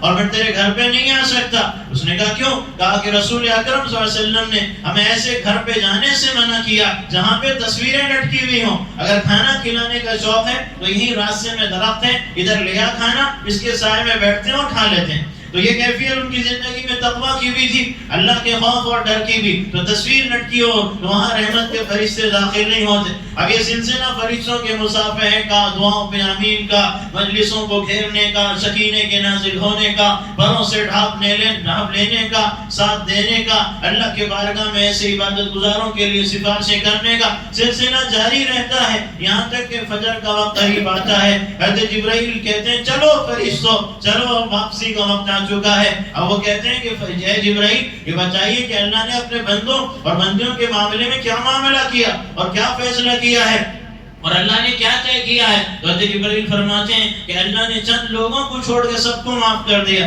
ارے جبرائیل وہ چند لوگ کون ہیں؟ تو ایک حضرت جبرائیل کہتے ہیں کہ ایک وہ جس کے سینے میں کینہ موجود ہو، ارے انبن ہو گئی، کوئی جھگڑا ہو گیا، کوئی جملہ بول دیا تو زندگی بھر سینے میں پال کے رکھے ہوئے اسی کی آگ میں جلتے جا رہے ہیں، معاف کرنے کے لیے تیار نہیں، معافی مانگنے تیار نہیں۔ تو سینے میں کینہ ہو تو شب قدر میں بھی اس کی مغفرت نہیں جب تک کہ وہ اپنے سینے اور دلوں کو پاک اور صاف کر لے۔ تو یہ نہیں کہ ایک بات پہ زندگی بھر لے کے بیٹھ جانا، اسی کو سوچتے رہنا، ارے کیا ہوا وہ واٹس ایپ پہ بھیجے رکا نہیں دی ہم کو لا کے، تو زندگی بھر ارے رکا لا کے نہیں دی، یہ واٹس ایپ پہ بھیجے، فون کر کے بولنا تھا ہماری دعوت میں نہیں ہے تو ہم ان کی دعوت میں کیوں جانا، وہ لفافہ نہیں دیے تو ہم کیوں لفافہ دینا، زندگی بھر ان باتوں کا یاد رکھنا۔ یہ ایسی بے وقوفی اور نادانی ہے کہ اس نادانی کی بنیاد پہ شب قدر میں بھی مغفرت سے محروم ہو جاتے ہیں۔ اور اللہ والے جو تھے، اللہ والے تو ایسے تھے کہ انہوں نے کبھی سینے میں کینہ نہیں پالا اور لوگوں کو معاف کیا اور درگزر کیا۔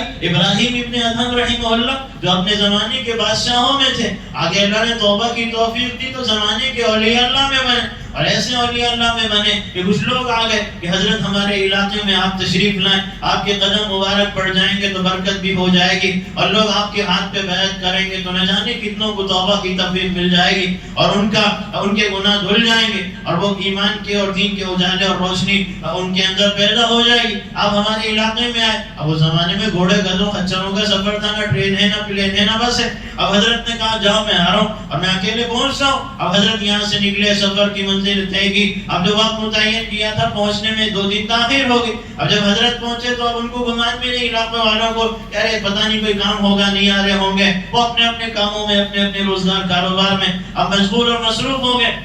تو اتنے میں ہوا یہ کہ حضرت نے دیکھا کہ وہ علاقہ ہے، اس علاقے کا معلوم کیا یہ جگہ کا نام ہے، اس مسجد میں پہنچے، اور وہاں جب مسجد میں پہنچے اور مسجد کے اندر داخل ہوئے تو حضرت اپنی نماز میں اپنے نوافل میں مشغول ہو گئے. کوئی آئے گا تو ٹھیک ہے، کوئی بات نہیں، ورنہ انتظار کر کے چلے جائیں گے کہ بلایا تو ان لوگوں نے تھا، تو ان کو انتظار کرنا تھا، استقبال کرنا تھا. خیر ہوا ہے کہ حضرت نماز سے فارغ ہوئے تو ایک شخص آیا مسجد میں، کہنے لگا ابراہیم ابن ادہم کے نام سے واقف نہیں تھا، بلکہ ان سے خطاب کیا کہ اللہ کے بندے، میرا یہاں سامان رکھا ہوا تھا مسجد میں، میں ابھی باہر نکلا تھا تو سامان نظر نہیں آ رہا. تو کہنے لگے اللہ کے بندے مجھے کیا پتا، میں تو ابھی پہنچا. یعنی تم نے چوری کی اور تم چور ہو، اور تم نے ہی چوری کی، تمہارے علاوہ کوئی ہے نہیں مسجد میں تو چور بھی کوئی نہیں ہوگا، تو لہٰذا تم نے چوری کی، میرا سامان واپس کرو. اب ابراہیم ابن ادہم رحمہ اللہ سوچ میں پڑ گئے، کہنے لگے اللہ کے بندے میں نے نہیں لیا، میں بے قصور ہوں، میں ابھی آیا، میں نے کوئی چوری نہیں کی، میں نے تیرا کوئی سامان نہیں دیکھا. تو غصے میں آیا، اور غصے میں اتنا آیا کہ اس نے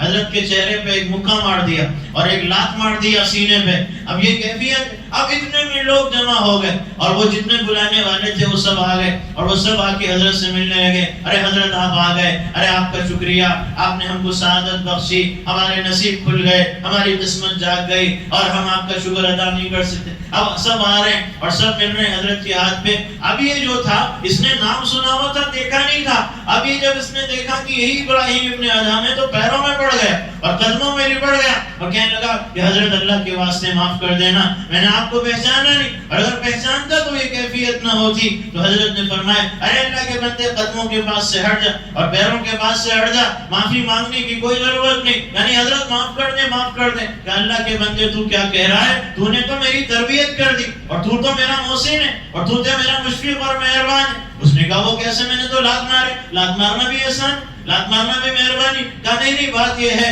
کہ میں یہ سوچ رہا تھا کہ دیکھ ابراہیم ابن ادہم، لوگ تیری اتنی قدر کرتے ہیں، اتنا احترام کرتے ہیں، اتنی عزتوں سے نوازتے ہیں کہ دور کے علاقے والے بھی تجھے بلا رہے ہیں اور تو یہاں پہنچ رہا ہے، ہر جگہ تیری بات پھیل رہی اور تیرے تذکرے اور چرچے ہو رہے ہیں. میرا نفس اس کیفیت میں اور اس سوچ میں مبتلا تھا، تو نے آ کے میری اصلاح کر دی اور میری تربیت کر دی اور مجھے یہ احساس ہو گیا اور اللہ نے مجھے یہ سمجھا دیا ابراہیم تیری عزت ہمارے نام کی وجہ سے ہے، اگر ہمارا نام نہ ہوتا تو تیری بھی عزت نہ ہوتی، تیرا احترام ہماری نسبت کی وجہ سے. جیسے لوگوں کو پتا چلا کہ یہ ابراہیم ابن ادہم اللہ کے نیک بندے ہیں تو لوگ پیروں میں پڑ گئے، اور جب تک پتہ نہیں چلا تو لاکھ پڑنے لگے. تو پتہ یہ چلا کہ تیری عزت اللہ کی نسبت پہ اور تیرا نام اللہ کے نام کی وجہ سے ہے، تو نے تو میری تربیت کر دی اور میری اصلاح کر دی. کہا لیکن حضرت معاف کر دے، معاف کر دے. تو حضرت نے فرمایا اللہ کے بندے معافی کی بات کرتا ہے، ہم کوئی دلوں میں رکھنے والے لوگ نہیں اور ہم سینے میں کینہ پالنے والے لوگ نہیں، ہم بغض و عداوت پالنے والے لوگ نہیں،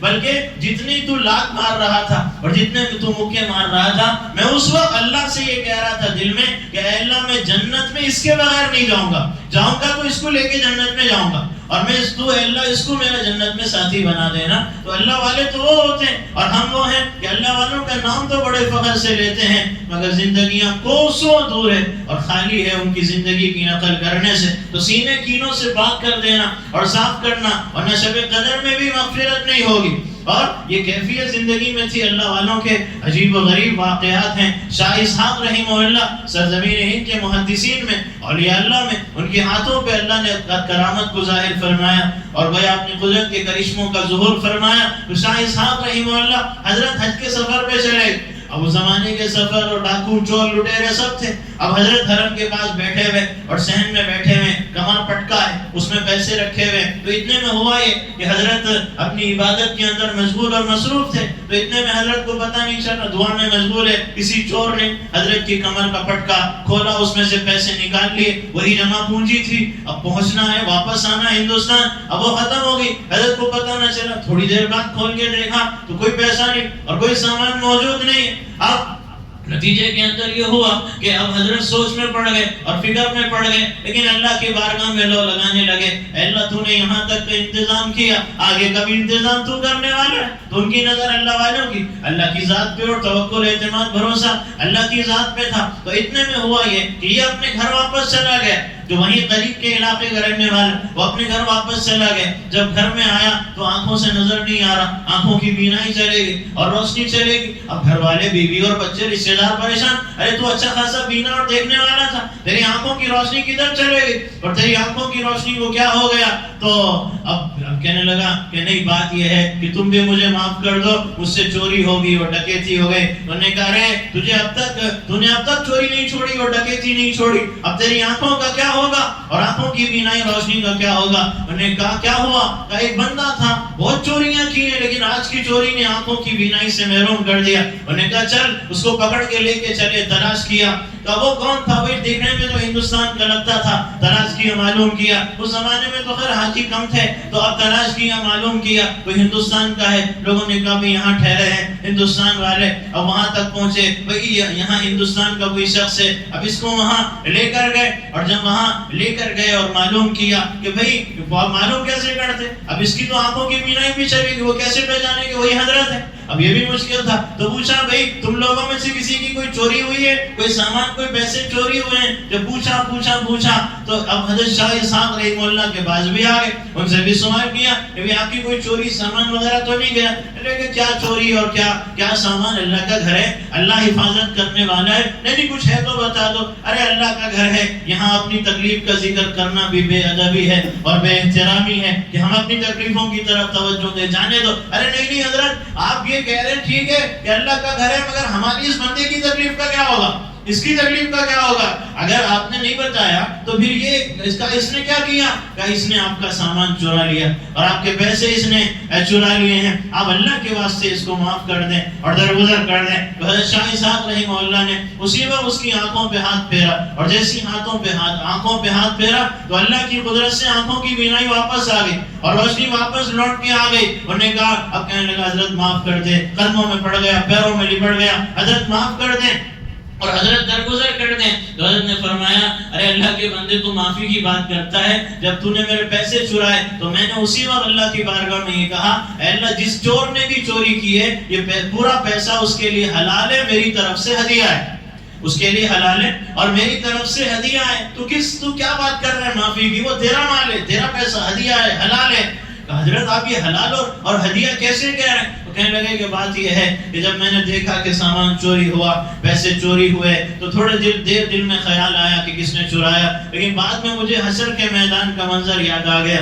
اور منظر یہ یاد آیا کہ جب ساری انسانیت ہوگی اور ساری امتیں ہوں گی اور ساری قومیں حشر کے میدان میں ہوں گی تو رسول اکرم صلی اللہ علیہ وسلم بھی موجود ہوں گے. اور جب آقا کو پتہ چلے گا کہ میرا ایک امتی ہے، اس کو چوری کی سزا میں جہنم میں ڈالا جا رہا ہے، تو اس وقت آقا تلاش کریں گے کہ کون ہے جس کے مال کی اس نے چوری کی ہے. تو آقا کہیں تلاش کرتے کرتے مجھ تک نہ پہنچ جائے اور اتنی دیر آقا کو مجھے ڈھونڈنا نہ پڑ جائے. تو کہ میں اپنی وجہ سے آقا کو تکلیف میں ڈالنا نہیں چاہتا تھا اور اللہ کے نبی علیہ السلام کو بے چین کرنا نہیں چاہتا تھا کہ آپ کی تکلیف کے خیال میں نے اس کو معاف کر دیا اور میں نے اس کو درگزر کر دیا. تو یہ کیفیت ہے زندگی کے اندر آنا. اور اسی طرح رشتہ دار ہیں تو آقا نے فرمایا رشتے توڑے ہوئے ہیں تو ان سے رشتے جوڑ لو ورنہ مغفرت بخشش نہیں ہونے والی. ارے معمولی باتوں پہ زندگی بھر راستے بدل لیے، مسجدیں بدل لی، آنا جانا چھوڑ دیا، چہرے دیکھنا چھوڑ دیا تو مغفرت نہیں ہوگی. رشتہ داروں سے بھی رشتے جوڑ لینا. اور تیسرے فرمایا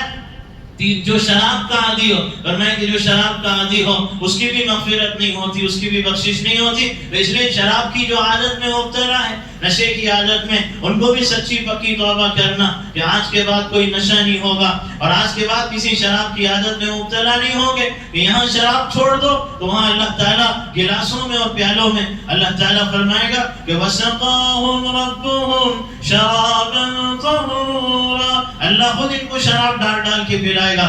اور اگر دنیا کی شراب میں مبتلا رہیں گے تو پھر وہ پیپ پلایا جائے گا اور وہ زخموں سے نکلنے والا پانی پلایا جائے گا کہ جو چہرے کے قریب آ جائے تو چہرے کی کھال اکھڑ جائے اور پیٹ میں اتر جائے تو پیٹ کی آنتیں کڑ جائے. یہ کیفیت ہوگی. اس لیے اس عادت سے سچی پکی توبہ اللہ کی بارگاہ میں کر لینا. اور چوتھے فرمائے کہ جو ماں باپ کا نافرمان ہے اس کی بھی مغفرت اور بخشش نہیں ہوتی. اس لیے ماں باپ کی نافرمانی زندگی میں تھی تو سچی پکی توبہ اللہ کی بارگاہ میں بھی کرنا اور ماں باپ کو جا کے راضی کرا لینا، ان سے معافی مانگ لینا. اس لیے کہ ماں تو وہ ہے کہ ماں تو وہ ہے کہ رسول اکرم صلی اللہ علیہ وسلم سے ایک صحابی نے پوچھا آقا چلنے سے معذور ہے میری ماں، میں نے کاندھے پہ اٹھایا، طواف بیت اللہ کرایا اور پھر مقام ابراہیم کے پاس لایا، صفا مروہ کی صحیح کرائی، مینا لے گیا، عرفات لے گیا، مزدلفہ لے گیا، کنکریاں ماری، یہاں تک کہ اللہ کے نبی علیہ السلام تب جا کے میں نے اس کو اپنے کاندھے سے اتارا تو میری ماں نے مجھے دعائیں دی کہ اللہ تجھے برکت دے، اللہ تجھے عزت دے، اللہ تجھے صحت دے، اور وہ رونے لگی کہ بیٹا میں چل نہیں سکتی تھی، تو نے میری امید اور آرزو اور تمنا پوری کر دی ہے۔ تو رسول اکرم صلی اللہ علیہ وسلم کیا میں نے اپنی ماں کا حق ادا کر دیا؟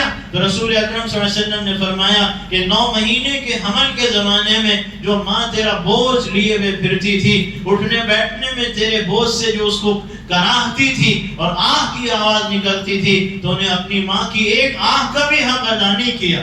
تو ماں تو وہ ہے، اور ماں کا وہ مقام اور مرتبہ اللہ کے نبی علیہ السلام نے بتایا، اور پھر باپ کا مرتبہ یہ بتایا کہ وہ جنت کا دروازہ ہے کہ اگر نظر ڈال لو محبت سے، ارے صبح صبح اٹھ گئے، کیا ہوا کہ صبح صبح برش کرنا یاد آیا، پیپر پڑھنا یاد آیا، ارے رات سے صبح تک موبائل میں کیا میسج ہے وہ دیکھنا یاد آیا، ارے اس کی بجائے اپنی ماں کو یاد کرو اور اپنے باپ کو یاد کرو، ایک نظر اٹھتے ہی پہلے جاؤ اور اپنے باپ کے چہرے پہ محبت کی ڈال لو اور اپنے ماں کے چہرے پہ پیار کی ڈال لو۔ تو اللہ کے نبی علیہ السلام نے فرمایا اللہ اس کے لیے جنت کا ایک نہیں 2 دروازے کھول دیں گے، 2 دروازے، جہاں سے جانا چاہتا ہے تو جنت کے اندر داخل ہو جائے۔ تو یہ رسول اکرم صلی اللہ علیہ وسلم نے اس بات کو ارشاد فرمایا، اس لیے ماں باپ کی قدر اور ان کا احترام کرنا اور ان کی ناراضگی کو دور کرنا، ورنہ یہ دعائیں اور یہ ہمارا رونا اور آنسو بہانا بھی ہماری مغفرت کا ذریعہ نہیں بن سکتا، اور ہم دعاؤں کی قبولیت سے محروم ہی زندگی کے اندر رہیں گے۔ تو اس پہ غور کرنا،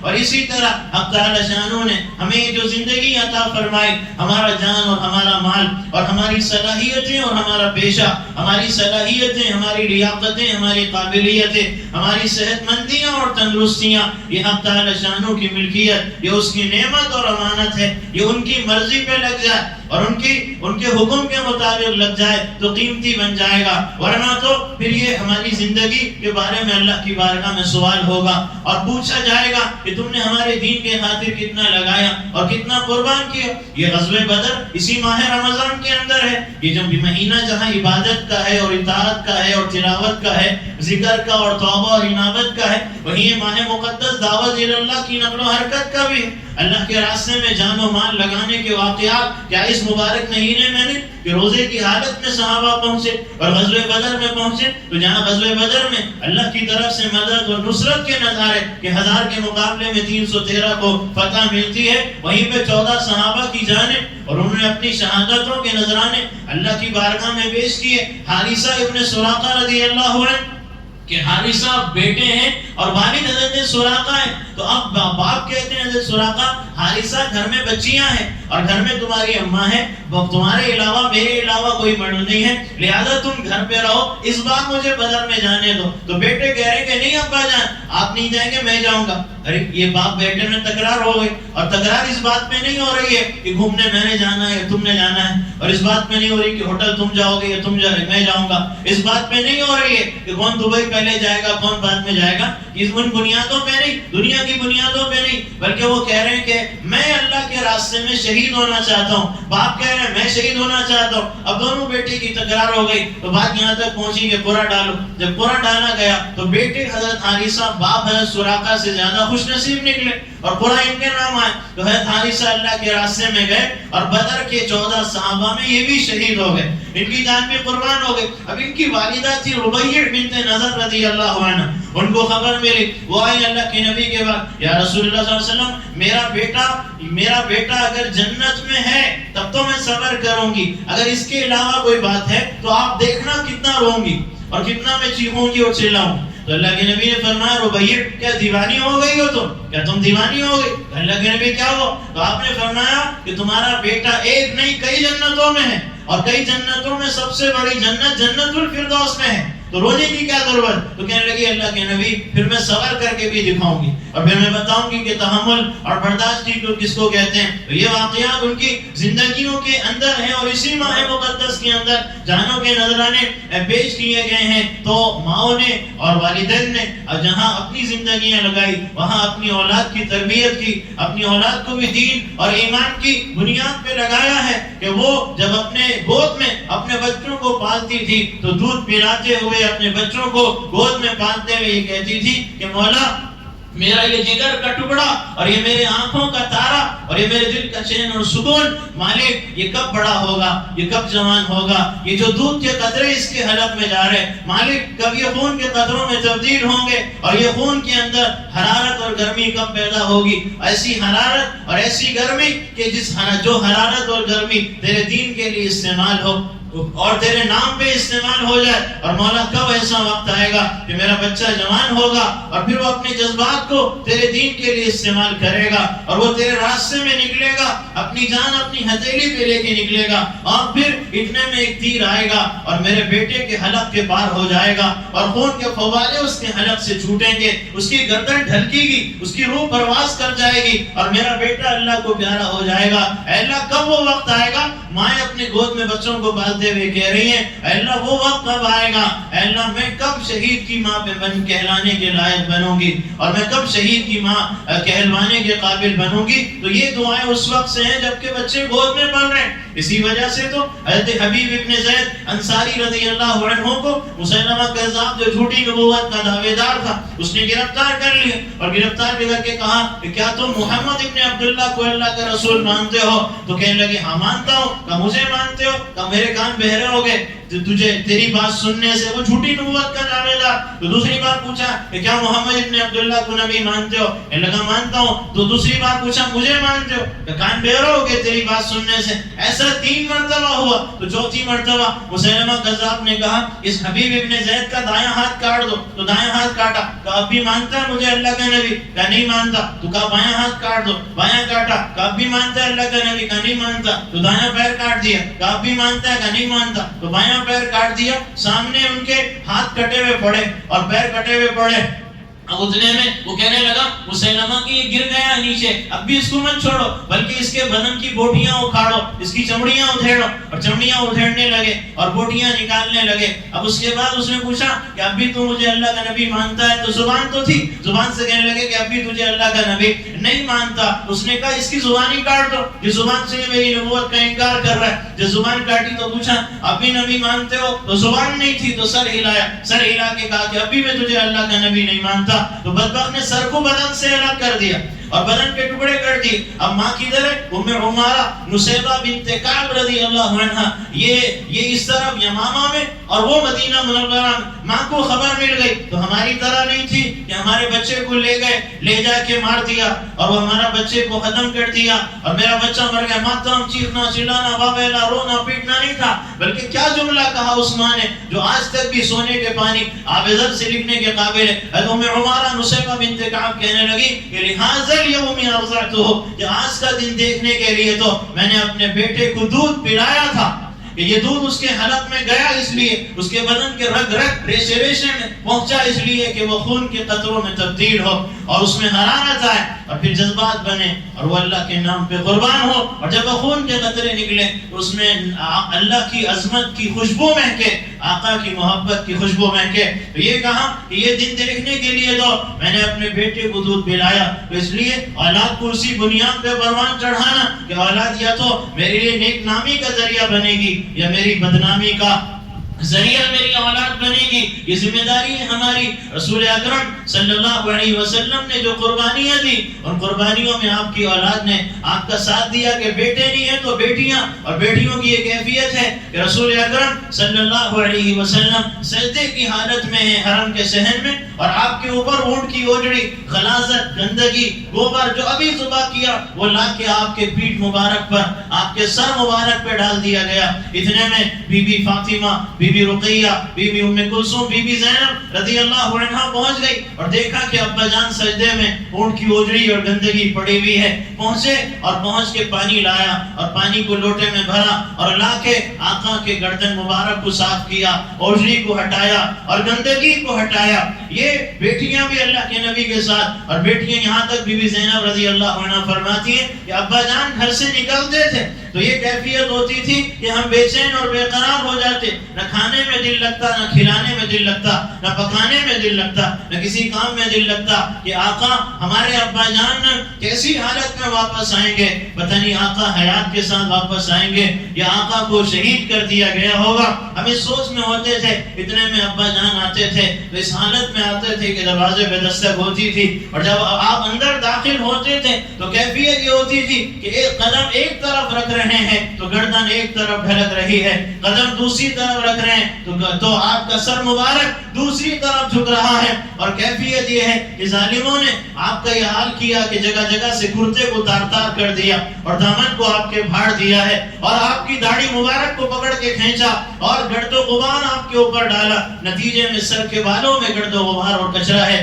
آپ کی داڑھی مبارک کے بالوں میں گرد و غبار اور کچرا ہے، اور گردن پہ رسی، جو رسی ڈال کے اور جو چادر ڈال کے آپ کا گلا گھوٹنے کی نماز کی حالت میں کوشش کی گئی تھی، اس کا نشان بھی آپ کے گلے اور گردن پہ موجود ہے، اور ابا جان چل نہیں پا رہے، اور اسی حالت میں ابا جان پہنچتے ہیں تو بی بی زینب رضی اللہ عنہ فرماتی ہے میں قریب آئی اور بے اختیار باپ کا یہ منظر یہ دیکھ کر، ارے اولاد تو، بیٹیاں تو باپ سے، بچوں سے زیادہ اپنی محبت کا اظہار کرتی ہیں، وہ تو انتظار میں رہتی ہیں کہ ابا جان کوئی کھلونا لائیں گے، کوئی گاڑی لائیں گے، کوئی ہدیہ لائیں گے، کوئی تحفہ لائیں گے، ابا جان کچھ ایسی چیز لائیں گے جس سے ہم خوش ہو جائیں گے، بلکہ وہ تو انتظار میں ہوتی ہے بیٹیاں کہ ارے باپ آئیں گے، سینے سے لگائیں گے، گلے سے لگائیں گے، باپ کو دیکھ کے ان کا دل خوش ہو جاتا ہے، ان کی آنکھوں کو ٹھنڈک پہنچتی ہے۔ کیا ان باپوں کو نہیں پتا جن کی بیٹیاں ہیں کہ بیٹیاں کب سے باپ کا انتظار کرتی ہیں، تڑپ جاتی ہیں، بے چین و بے قرار ہوتی ہیں۔ کئی بیٹیاں ایسی ہیں وہ کہتی ہیں کہ اماں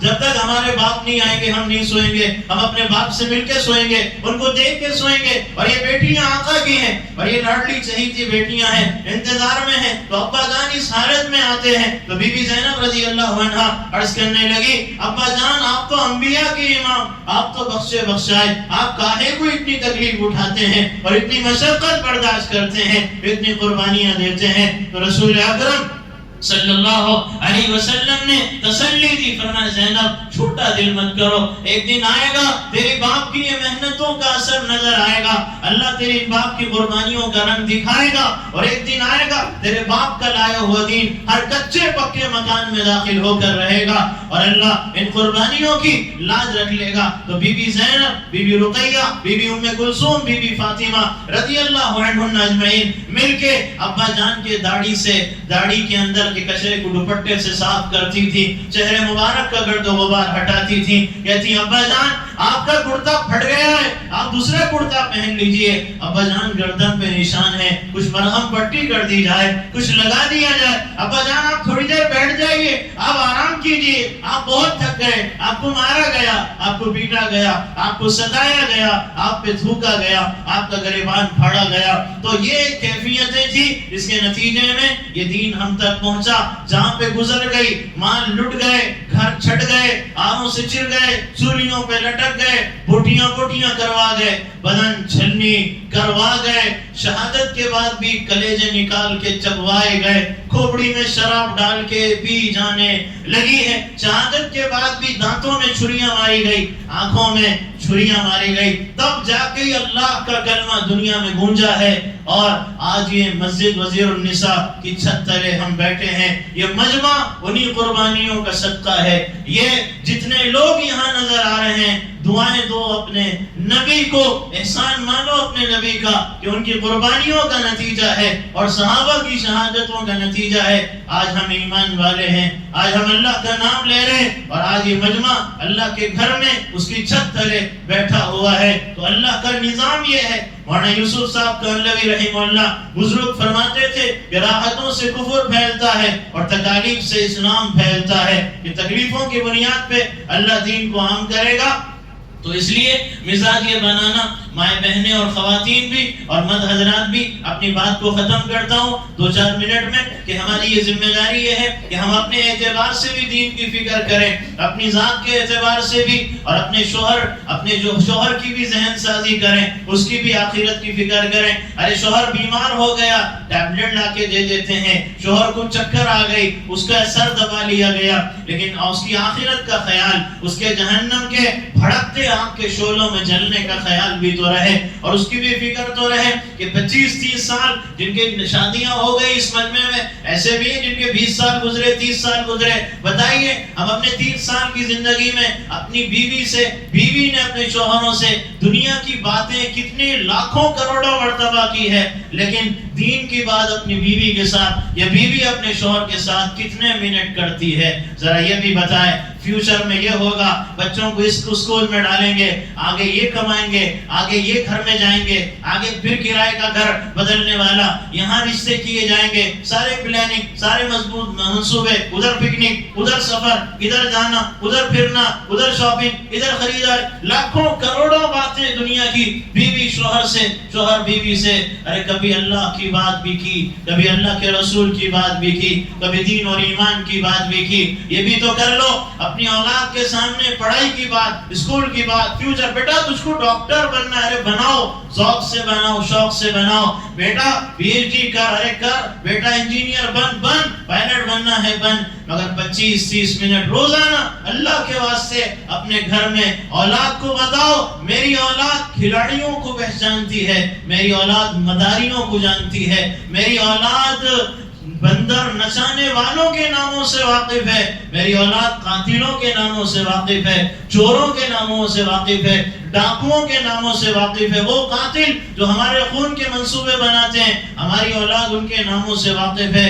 ایک کھلاڑی کا نام لو، آدھا گھنٹہ تعریف کرتے ہوئے نہیں تھکے گی، مگر کیا میری اولاد اللہ کے نبیوں سے واقف ہے، صحابہ سے واقف ہے، اللہ کے ولیوں سے واقف ہے، قرآن سے واقف ہے، آقا کے فرمان سے واقف ہے؟ کیا کبھی ہم نے اس کا بھی جائزہ لیا؟ کیا کبھی اس پہ بھی ہم نے غور کیا؟ تو یہ ہماری ذمہ داری ہے۔ مٹی سے کمہار چاہے تو واش روم کا برتن بنا دے، چاہے کھانے پینے کا برتن بنا دے، ہاتھ میں ہے اولاد، یا تو ان کو نیک بنا لو یا ان کو برا بننے دو، تمہارے ہاتھ میں ہے۔ محنت کرو، کسان ہے زمین دے دو، محنت نہیں کرے گا بنجر بن جائے گی، سانپ و بچھو کا اڈا، کیڑے مکوڑوں کا اڈا بنے گا۔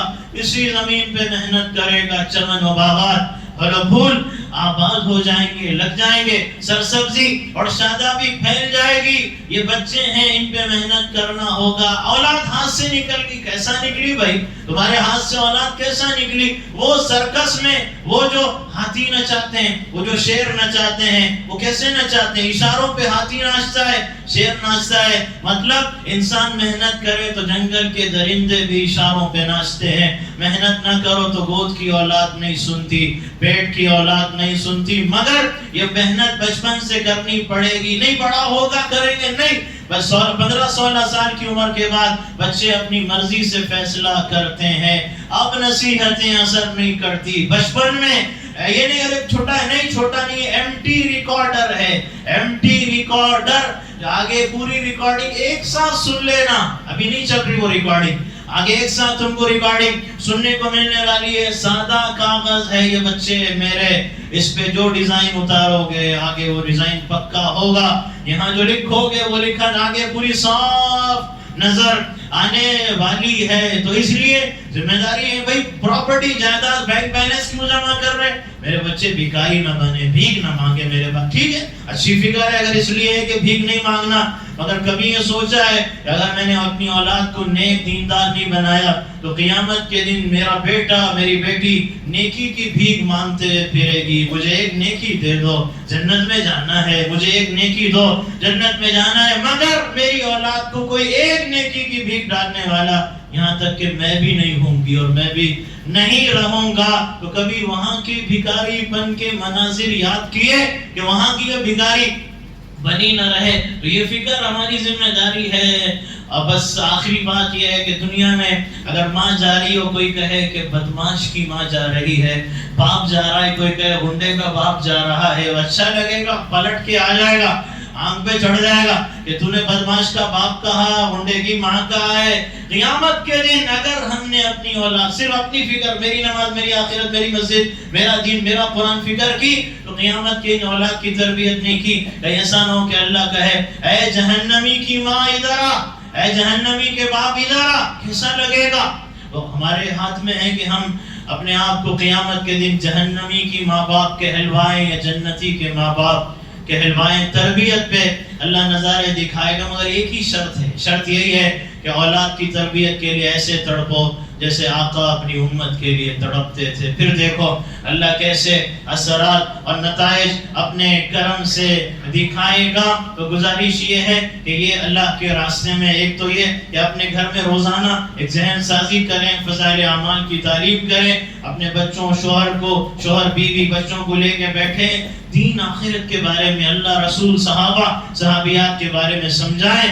تربیت نہ مدرسوں میں ہوتی ہے، نہ اسکولوں کالجوں میں، وہاں تعلیم ملتی ہے، تربیت گھر میں ہوتی ہے۔ تربیت گھر کی چار دیواری میں، اس کے علاوہ ماہانہ ہفتہ واری اجتماعات ہوتے ہیں خواتین کے، اس میں اہتمام سے شریک ہوں، بیٹی کو لے جائیں، بہن کو لے جائیں، اپنی ماں کو لے جائیں، شوہر پہنچائے بھیجے اپنے گھر کی عورتوں کو۔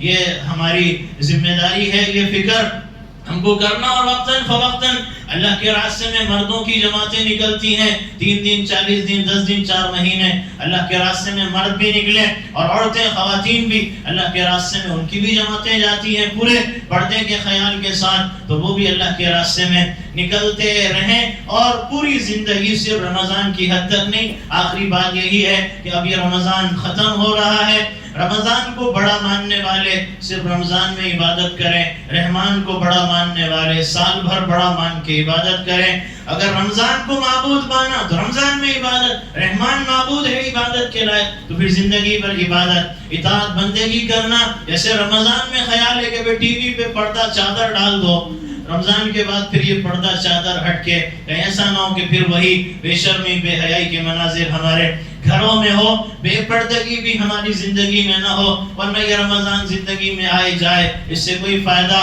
نہیں ہوگا۔ اور اس کا پورا خیال، نگرانی ماں باپ کو بھی اپنی اولاد کی کرنی ہے، بیوی کو شوہر کی کرنی ہے، باپ کو بیٹیوں کی کرنی ہے۔ ارے بیٹیاں ہیں، بچیاں ہیں، جا رہی ہیں، اکیلی عورت پیدل جا رہی ہے، اکیلی عورت بس کے پاس ٹھہری بھی ہے، اکیلی عورت بچی بس اسٹینڈ پہ ٹھہری بھی ہے، کوئی پوچھنے والا نہیں، کوئی پرسان حال نہیں، کوئی دیکھنے والا نہیں۔ یہ کن کے حوالے ہوگی؟ یہ ہاتھ سے نہیں نکلے گی تو ہاتھ میں رہے گی تمہارے، یہ کہاں جائے گی؟ اس کو اکیلے تم نے چھوڑ دیا، اکیلے آٹو میں جا رہی، اکیلے بس میں جا رہی، اکیلے پیدل پھر رہی، اکیلے شاپنگ کر رہی۔ کون ہے ان کا پرسان حال؟ کون ہے ان کو پوچھنے والا؟ اور کون ہے ان کو دیکھنے والا؟ ارے کیا ہوا بھائی گھر پہ نہیں ہے، بیٹا نہیں ہے گھر پہ، کوئی بات نہیں، تو لگا رہے کام میں جا رہی ہوں ریپیڈو پہ بیٹھ کے، اور پیچھے بیٹھ کے جا رہی، سامنے مرد چلا رہا ہے۔ ارے یہ غیرت مر گئی، غیرت مر گئی، مردوں کی بھی مر گئی، عورتوں کی شرم و حیا مر گئی۔ کیا ہوا؟ کسی غیر محرم نامرد کے ساتھ کیسے بیٹھ کے جا سکتے ہیں؟ اور پھر اس کے بعد بھی اللہ معاف کر دے گا، اس کے بعد بھی میری توبہ قبول ہوگی، یہ کیسے ہو سکتا ہے؟ ام سلمہ اور بی بی میمونہ رضی اللہ عنہما ہے، عبداللہ ابن ام مکتوم رضی اللہ عنہ اندھے نابینا ہے، وہ آ گئے، یہ دونوں بیٹھی رہی، ازواج مطہرات۔ اللہ کے نبی فرمایا اٹھ کے جاؤ، کہا یا رسول اللہ وہ تو نابینا ہے۔ فرمایا وہ نابینا ہے، تم تو نہیں ہو نا، تم تو اندھے نابینا نہیں ہو، تم تو دیکھ رہے ہو، تمہاری نظر تو پڑ رہی ہے۔ تو اس لیے اللہ کی بارگاہ میں سچی توبہ اور مغفرت کروانا ہے تو ان چیزوں کو چھوڑنا اور اپنی زندگی کو بدلنا ہوگا، اور اولاد کے بارے میں بھی فکر کرنا، نگرانی کرنا، نظر رکھنا۔ اولاد کو سانپ و بچھو بنائیں یا انسان کے بچے بنائیں؟ سانپ و بچھو کا مطلب اگر اللہ کے دین کو نقصان اور بندوں کو تکلیف پہنچاتے ہیں تو سانپ و بچھو ہے، اور اگر نہیں تو پھر انسان کے بچے ہیں۔ تو یہ دیکھنا ہے کہ ہم اولاد کو کیا بنا رہے ہیں۔ دعا ہے حق جل شان ہو اپنے کرم سے ہم سب کو ان باتوں کو سمجھنے اور اس پر عمل کرنے کی توفیق عطا فرمائے، اور اس سارے مجمع کی بارگاہ، اپنی بارگاہ کی حاضری کو قبول فرمائے، اور ہم سب کو شب قدر اپنے کرم سے نصیب فرمائے۔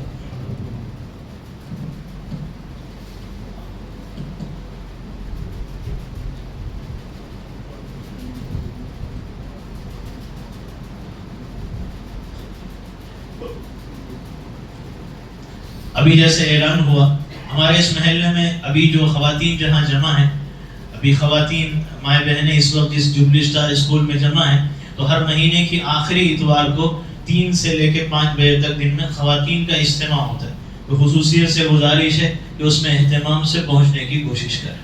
دعا کریں. اللهم لك الحمد حمدا دائما بدوامك كما ينبغي لجلال وجهك وعظيم سلطانك. يا رب صل وسلم دائما أبدا على حبيبك محمد خير الخلق كلهم. اللهم إنك عفو كريم تحب العفو فاعف عنا یا کریم.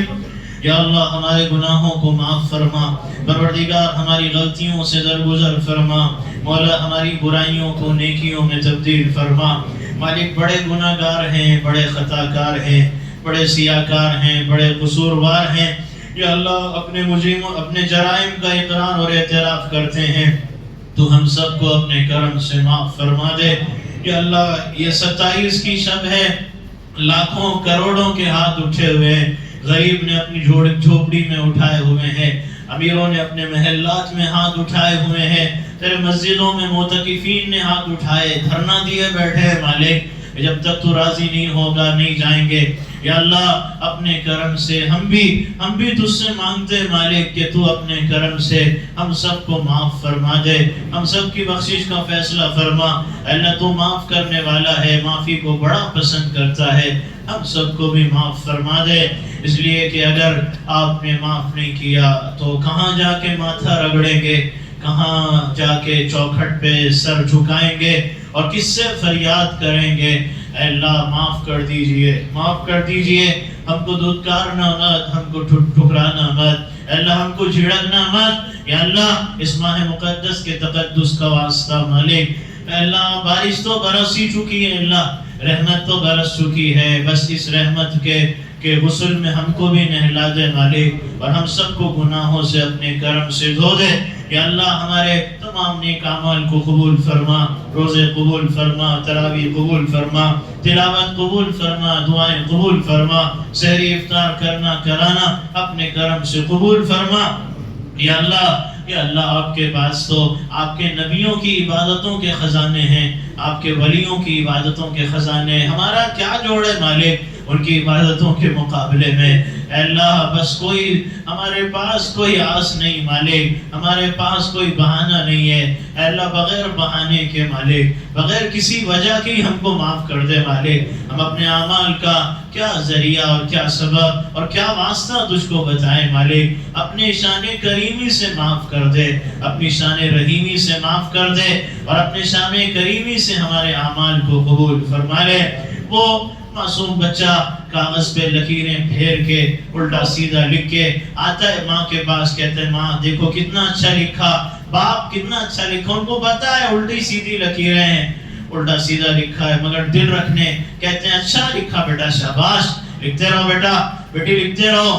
اللہ ہم نے بھی کچھ یا اللہ اعمال کیے ہیں مگر سب الٹے سیدھے ہیں، سب ٹوٹے پھوٹے مالک. یا اللہ تو یہ مت کہنا کہ یہ کیا لے کے آئے. اللہ یہ مت کہنا کہ میری بارگاہ میں کھڑے تھے، خیال غیر کا تھا، خیال دکان کا تھا، خیال دنیا کے مستقبل کے منصوبوں کا تھا. یہ مت کہنا مالک. تو کہہ دے میں شاباش شاباش بندو قبول کر لیا، تم آخری زمانے میں آئے تھے، فتنہ فساد کے زمانے میں نے قبول کر لیا، اپنے کرم سے قبول فرما لے. اے اللہ ظالموں کے مقدر میں ہدایت ہے تو ہدایت نصیب فرما دے، نہیں ہے ہدایت تو یا اللہ ان کو زمین کے پیٹ کے حوالے فرما. ظالم کو اپنے قدرت کے ڈنڈے سے تباہ اور برباد فرما دے.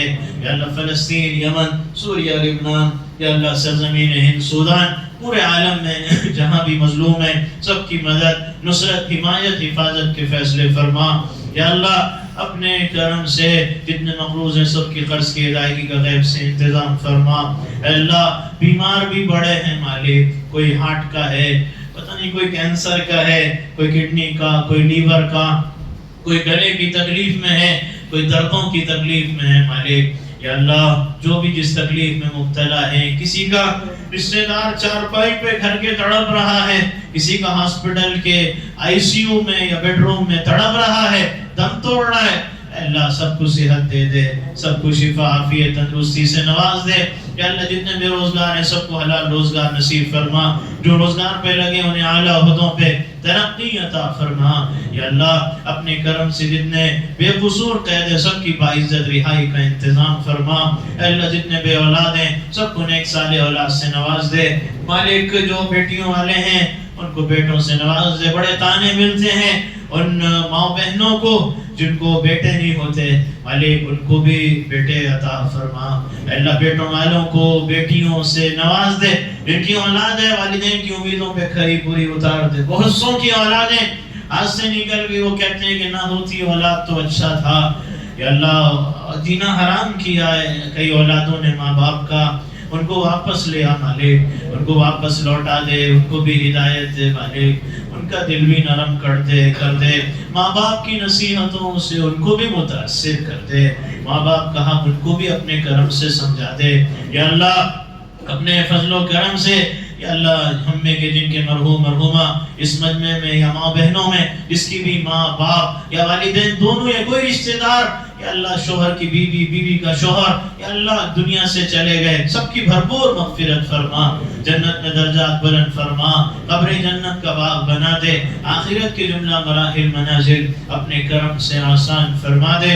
ہم جب تک جیتے رہے اللہ اسلام پہ جینے کی توفیق دے، جب موت کا وقت آئے تو ایمان پر خاتمہ نصیب فرما دے، آخری سانس تک صحت سلامت رکھنا، اپنی اولاد کا بھی محتاج کسی بھی چیز میں نہ بنا، آخری سانس تک قوت حافظہ یادداشت بھی اپنے کرم سے برقرار رکھنا، عقل کے سٹیائے جانے سے بھی آخری عمر میں اپنے کرم سے بچا لے۔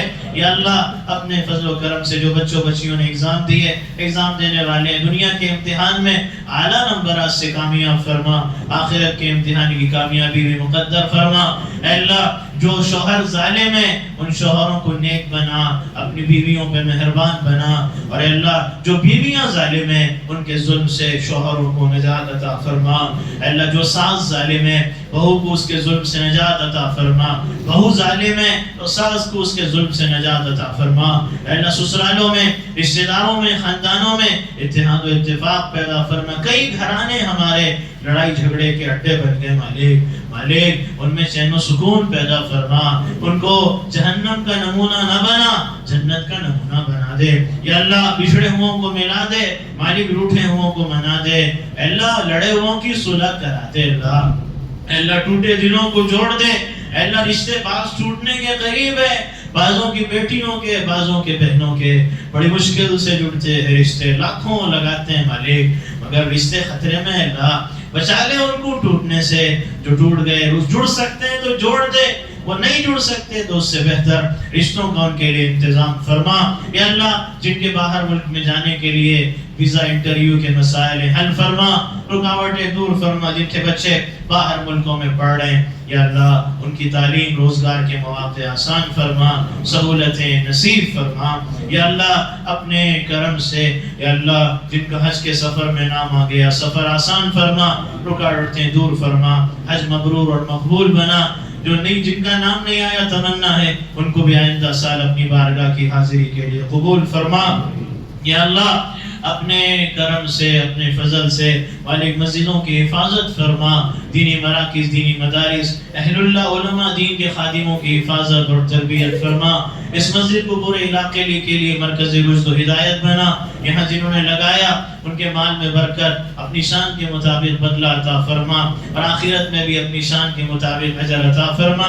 باقی مسجد کی تعمیر توسیع کے لیے اسباب، ذرائع، وسائل مقدر مہیا میسر فرما۔